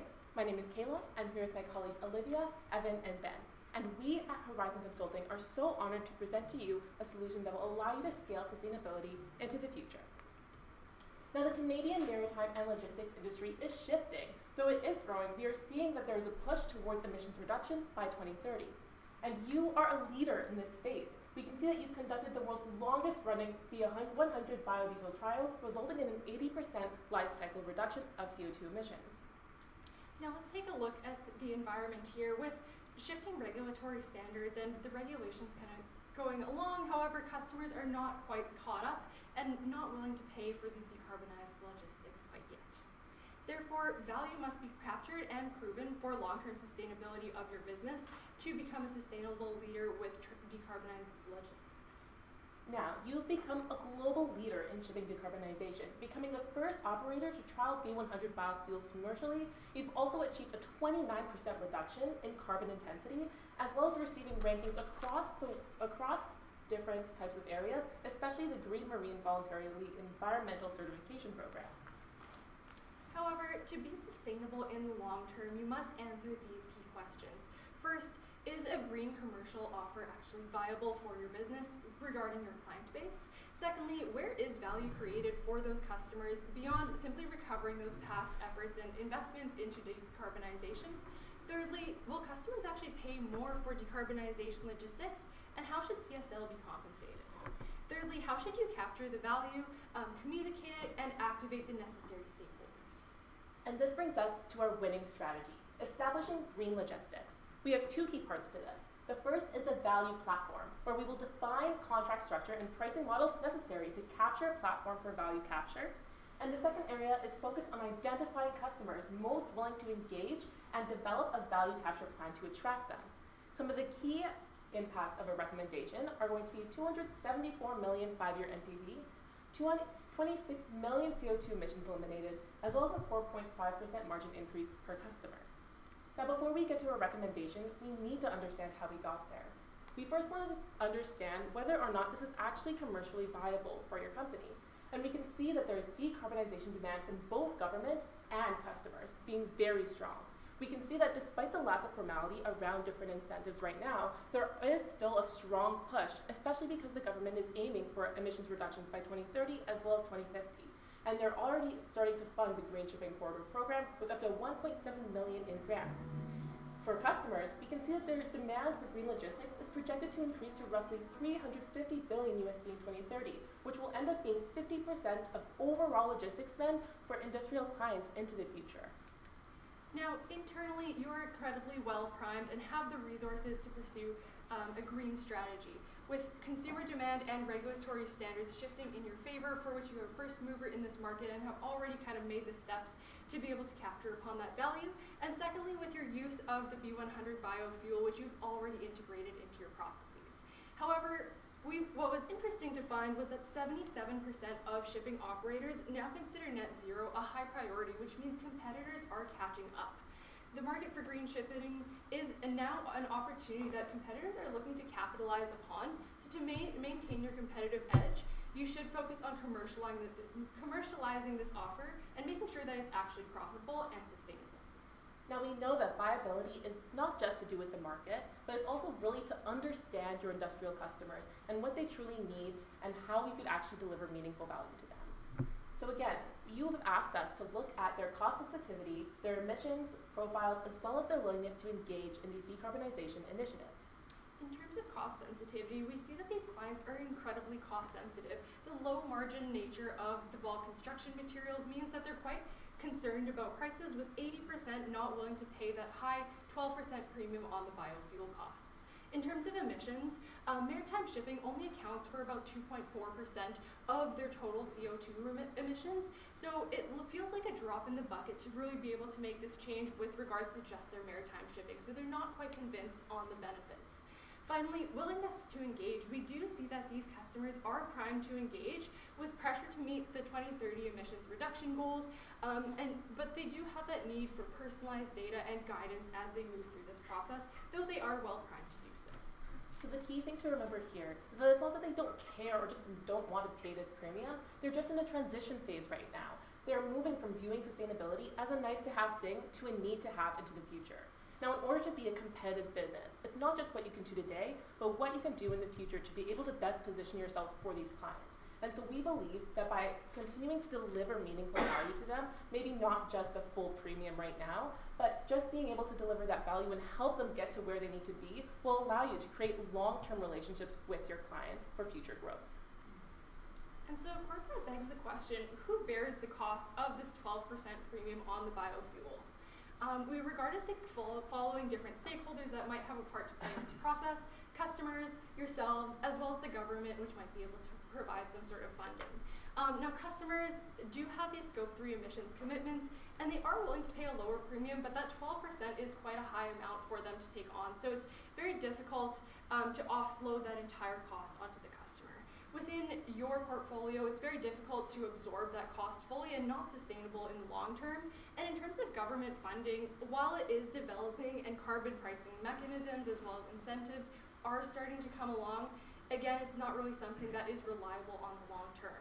So what we've seen here is that it's really a combination of the three players that need to be able to work together. Once again, everyone here cares about the environment, whether it's customers, you guys, or the environment themselves. CSL must align incentives across all three groups to overcome the green premium while reducing that financial risk and accelerating the transition to that sustainable shipping method that you were trying to pursue. And this is the perfect tie into the beginning of our strategy, which is establishing those logistics. So let's look now at what this contract structure and pricing model actually needs to define and what that split might look like. This clicker is incredibly challenging. There we go. So let's go back to that key ask. Specifically the second one, which is what we're going to identify here. Where is that value created beyond simply recovering those costs, and how can we look at it moving forwards? So let's look at this contract. As we just discussed, this 12% in biofuel isn't specifically sustainable to your company. Let's assume, for example, 6% is covered by the CSL and 6% is covered by the client. This 6% is of course much greater than that 1% cost savings or CO2 reduction they're seeing. So we need to establish two key features in order to make this more aligned with their values and more worth it for them to pursue. The first one is having a longer contract duration, so looking at moving from 5 to 10-year contracts to the possibility of 15 to 20-year contracts. And long-term contracts are extremely beneficial as they have been proven to increase or lead to a 12 to 18% cost reduction within the first 12 months, just due to the economies of scale and the nature of longer-term contracts. And the second one, and the one we're going to dive into a little bit more, is the volume commitments. So we're calling this the green ton mile guarantee. And through these greater volume commitments, we are able to see that we can save up to 1,500 tons of CO2 per vessel enabled by these high commitment volumes. But what defines this green ton commitment? Well, it's essentially linking that customer minimal volume that we'll be establishing to rebates, which will directly be tied to the carbon intensity. In other words, the amount of carbon saved per item as opposed to an overall number that's much harder to track and often error prone. This ensures better rates for higher volume and overall lower carbon routing. But let's get into that a little bit more specifically now. So we first look at the CSL benefits. In other words, by taking this approach to a minimum volume commitment, what is the benefit to your company? Well, for one, we see that the commitment structure shares the investment among parties. In other words, now you can go and pursue new ventures with the support of your clients. The second one is aligning directly with your sustainability goals of a 35% greenhouse gas reduction per ton by 2030. And the final one is reduced fuel consumption of up to 10 to 15%, not only through alternative fuel sources, but also alternative methods, which we'll discuss in a little bit, given better route and cargo optimization. But this also benefits our stakeholders, our key partners that are so vital to these long-term partnerships. The first benefit that aligns here is direct alignment with Canada carbon intensity indicators and future headwinds that are prone to this industry. Second one here is a green premium has now been shifted to carbon efficient performance. And last but not least, operational stability and predictability, which leads to a reduction in other miscellaneous costs, such as admin. So let's look at specifically what this might look like. For example, we take a given client and they are going to provide this minimum volume guarantee. And by having this volume guaranteed, it allows us to explore processes such as using wind sails with your new trade routes, leading to a 10% fuel reduction, which is essentially a cost savings that's going to help offset that initial increase in the alternative fuel price. And the key takeaway here is that beyond the direct cost savings, these rebates can be directly supported by the government, and again, passing the cost on of these green premiums to various stakeholders rather than just the consumer. In fact, they not only can be supported, but they need to be supported. We understand policies are shifting and it's challenging to follow the tailwinds, but there's many opportunities to gain further grants. Let's look at two specifically. The Green Shipping Corridor has $165 million in funding available, and specifically $22 million accessible to clean vessel projects. Secondly, the Green Freight Program provides 50% reimbursement up to $5 million on projects that reduce fuel consumption directly. But how can your organization capture this additional funding? First one, the CVDS can allow you to focus on projects that study, test, and adopt these technologies for larger vessels. This is a strategic fit for your organization because you were a first mover in this space. You know this industry better than anyone else. And the second one here is the Green Freight Program, which allows you to apply for funding to replace older, inefficient marine engines, as well as energy grid connection. In other words, by working with your clients and conveying those benefits, the longer term contracts, the volume commitments, you're now setting up these pricing structure, models, and contracts in a way that support you pursuing these new endeavors and therefore getting that additional funding from the government. And some of the critical implementation steps to be wary of here is to submit the proposals, establish the partners, and finally implement the projects which will support your port-led initiatives. And therefore, through this, we've therefore addressed the ask of the number 2 ask, which is identifying where that value is created and where we can add additional value through further funding and grants. This brings us to our second round recommendation, which is value capture. So how can we better identify customers who are going to be more willing to pay, as well as engage into value capture and a plan to attract them? And this will be focusing on those other 2 questions brought up in the analysis of whether or not customers will pay more and how you should be compensated, but as well as how you should capture this value, communicate it, and activate it through stakeholders. And the first thing we wanted to do here is just take a deeper dive into the types of customers that exist within the industries that you already target. And we can see that these customers can be grouped into 3 different categories based off their ability to adopt green technologies. The first one being laggards and compliance only. These types of firms represent roughly 10 to 20% of the market, and they view decarbonization solely as a cost or a regulatory burden. The second customer we highlighted was the followers or pragmatic buyers, which make up a higher percentage of the market size. They're interested in decarbonization, but are constrained by different economic factors. And the third one that we were surprised to represent roughly 15 to 20% of the market is those front runners and the green tech enthusiasts. These are companies that are aggressive, as well as ahead of the curve in terms of corporate net zero commitments. And so through our analysis, we believe that the followers and the frontrunners are going to be the optimal customers that you want to focus on. We know that you must focus on communicating value and monetizing sustainability based on these customers who actually do show a greater willingness to pay and are in the higher stage of that transition. So now that we understand that those are the types of customers we want to target, we understand that simply taking a part of the cost off of their shoulders is not enough. We also need to provide pro bono aftermarket services as well to provide further value to these customers. And what this looks like is introducing a CSL environmental as well as regulatory team. So we plan to hire 4 sales representatives at $75,000 each. They're going to support existing sales staff, but the 2 key features here is that they have familiarity with abstract concepts, such as book and claim systems, as well as the regulatory environment and Canadian governmental support. Some of the key critical implementation steps for actually getting these employees onboarded is going to be established first. Each employee will be assigned a responsibility for a specific type of industry because we know you operate across a few of those, such as energy and agriculture. Secondly is the reporting. So employees will make sure they report to existing sales managers to ensure a full loop of communication. And lastly, onboarding, where each employee will be assigned mandatory third-party specialized training to ensure that they can help their clients, your clients, as best as possible. But why is this aftermarket service so valued by some of your clients? Well, there's 2 key reasons. First off, we were shocked to find that it was able to increase adoption by up to 30%, 34%, when you provide a level of industry expertise and personalized solutions to your client. The second one there is personalization has also been proven to increase top-line growth by up to 10 to 15%. But what does this actually look like? Well, an example of this would be a company saying, such as Ontech, saying, what additional green benefits are actually provided? And this is where the sales rep would come in. They would say, well, we actually did an analysis and we believe that you're eligible for $1.4 million in contribution under this GC Wood program. So let me help you apply for that. Now that we understand what this team actually composes of, how are they going to go about attracting, recruiting, and converting these clients? So the strategic objective here is to diversify and increase the portfolio of clients to also win on volume in addition to margin. Key message is just highlighting some of the key benefits that are commuted. So first off, awareness. This is where we're going to meet customers where they already are, attending trade shows, sustainability forums, and using existing relationships to capture further clients. The value committed here is personalized care as well as our expertise and knowledge.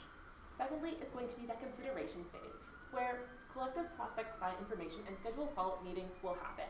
And we can know that when we did our analysis, follow-up communication is proven to increase conversion by about 15%. So this is going to be very critical to be able to actually help capture that target market. The value communicated here is the service offerings as well as the expertise and knowledge that CSL provides. And that last stage there is the conversion, where this is where those sales reps that I previously mentioned are going to offer tailored reports of how greater ESG adoption can benefit that specific organization. This is critical because personalization increases that customer spend by 10%, And the value committed here is technical support as well as direct quantitative benefits that are measured by that client. And this, all in all, finally answers those last two questions of how customers are going to be paying, as well as how you're actually going to capture and communicate this value. Now that we've gone through our plan, let's take a look at some of the impacts. Firstly, let's look at our timeline. This is a 5-year timeline we've planned out that highlights the ability to monetize ESG. Now, specifically, the two immediate steps are, of course, restructuring those existing contract terms to allow for those flexible, longer durations, as well as volume commitments. And the second key immediate next step would be, of course, recruiting that ESG consulting team to ensure they're trained and able to develop and research the markets, targeting the correct companies. Now, in terms of actually securing those contracts and making sure that they're viable over the long term, there's some metrics for success here. First, securing those clients and establishing those initial contracts. Secondly, making sure that those contracts that they're signing on are longer and increasing the average longevity over time. And finally, because that time is increased, we're seeing a cost savings element as those costs are spread out over time. Now, we've noticed a few risks, as with any plan, but we're going to highlight the second one specifically, and that's a lack of monetization in the planning stage. Now, to mitigate this, we've identified that the best way to do this would be selling your non-core assets to cover a potential cash shortfall. Now, let's take a look at the impacts, and you've made it very clear to us that you want not only the financial feasibility, but also real tangible metrics that have an impact on the environment, and we see this through CO2 emissions preventions of 25.6 million. Now, to cover a few costs, they are spread out over the 5-year timeline, but specifically we'll highlight the contract initialization at about 4.2 million, the cost of shipments, and then of course the incremental fuel costs, which will be offset by the governmental grants. In terms of revenues, again, initializing those initial contracts as you take them on, then receiving that contract revenue as you actually complete those shipments, and finally the cost savings element that is offset by the government funding. And this will result in a 273.5 million 5-year NPV. Now, once again, you've asked us to identify where value is created for customers and for CSL, your company, beyond simply converting and recouping those past decarbonization costs. And through establishing green logistics, you will realize impacts of a 274 million 5-year NPV, 26 million CO2 emissions eliminated, and a 4.5% margin increase per customer. Now, you came to us and you asked, what does value mean for your company as well as the client? And it goes just beyond decarbonizing your operations, but about building these relationships with these customers, helping them guide them in their transition to reduce their CO2 emissions, and overall stay true to your mission of being a more sustainable company for the long term. Thank you so much for your time, and we are now open to any questions that you may have. Perfect. The presentation is up. Thank you. We will now begin the question and answer period. Friendly reminder, judges, the Q&A period will only be for 10 minutes long, and it will start as soon as you ask your first question. Part of your, thank you for the presentation. Part of your solution was to negotiate longer contracts with our customers. You mentioned 15 to 20 years. Fortunately, in the last, say 2 years, what we see is a bit of the opposite on our customers. They're not really willing to negotiate such long contract due to instability in the market for different reasons. How do you suggest we go around and try to convince them to commit for longer periods of time in this unstable market? Yeah, absolutely. I can start that off. So the thing we want to understand here is, again, conveying those cost savings. As you have any longer contract, by leading with the benefits, showing them that 12 to 18% cost reduction, this would be a critical way to demonstrate that. But yes, as you mentioned, there is instability. So we probably look at it still being a flexible contract. Yes, it would be 15 to 20 years, showing them that potential cost savings, but there'd still be the renewal option every 2 to 4 years, let's say, where they can essentially back out if their company needs that alignment.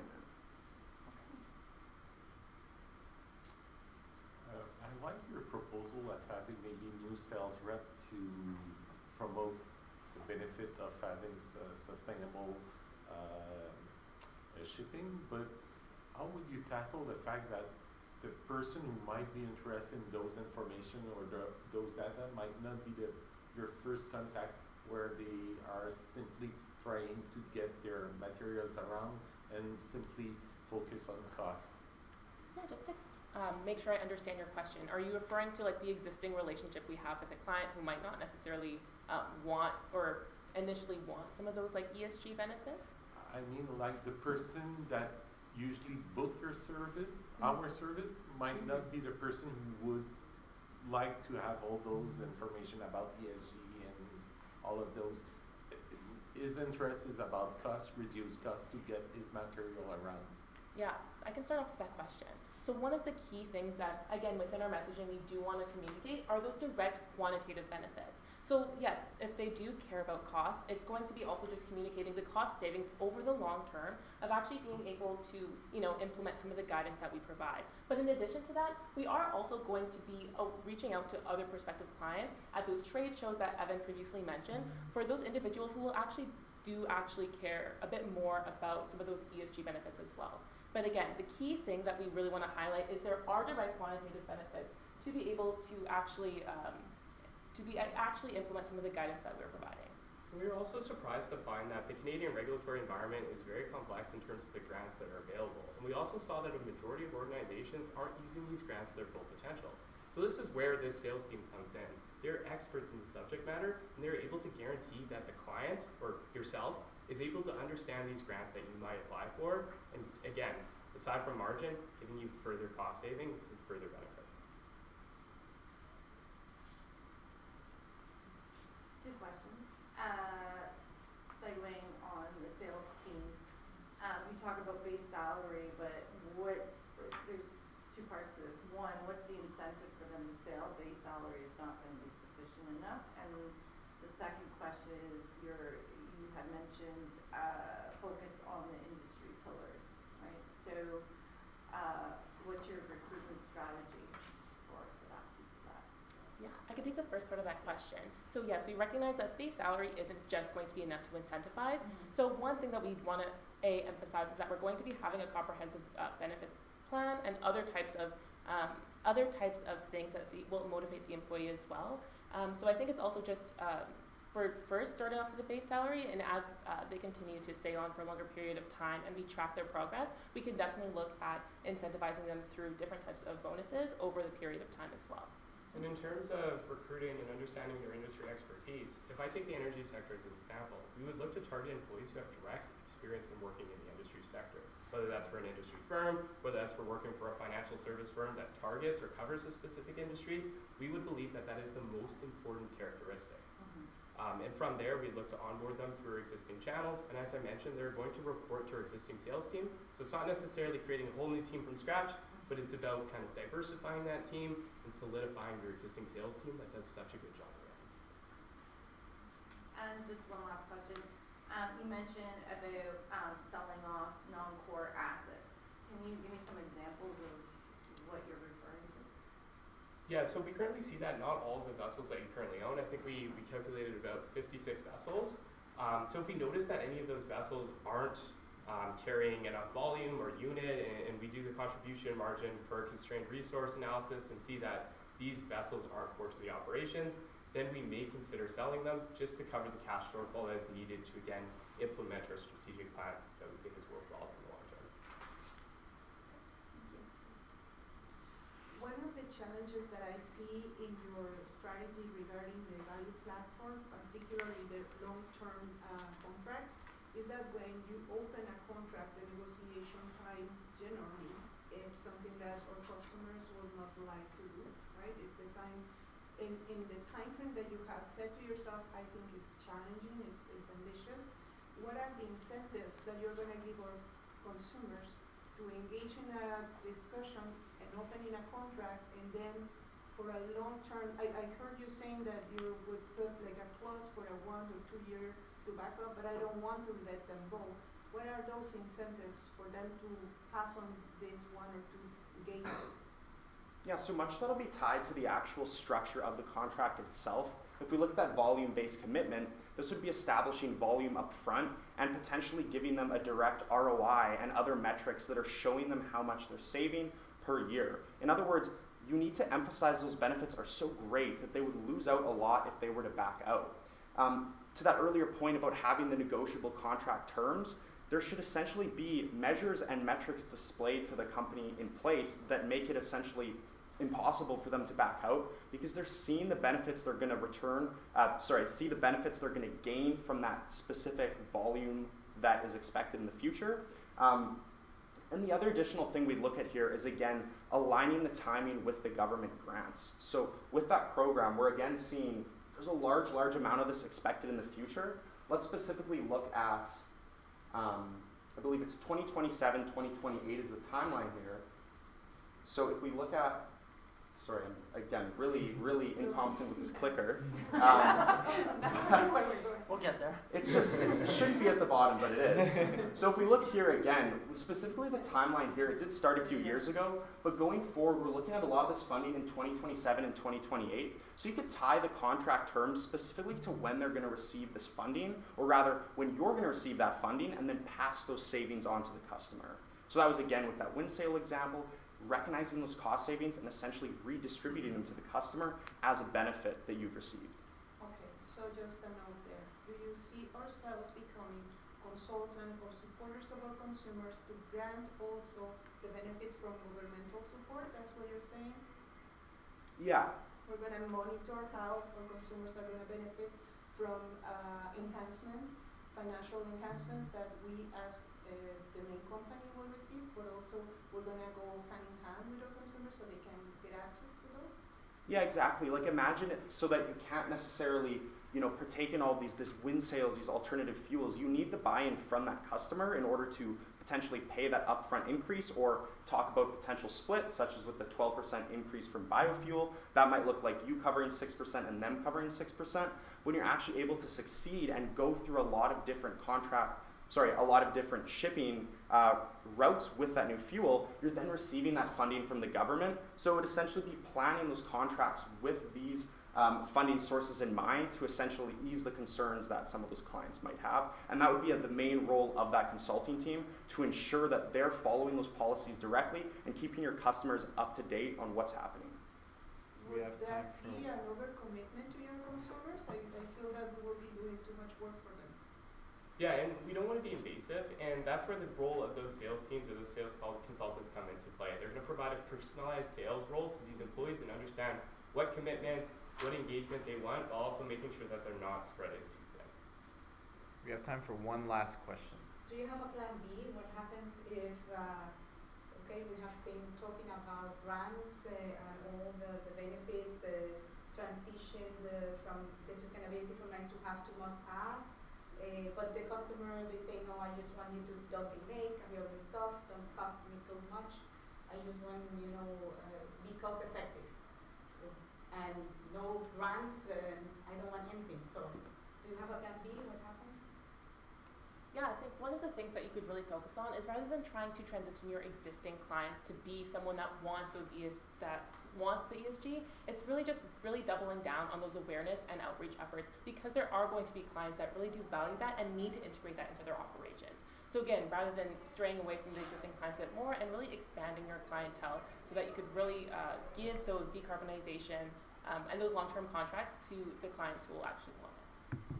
Perfect. The question and answer period is up. Thank you, delegates and judges, for your participation. I will ask everyone to leave the room so we can start the deliberation period. Thank you.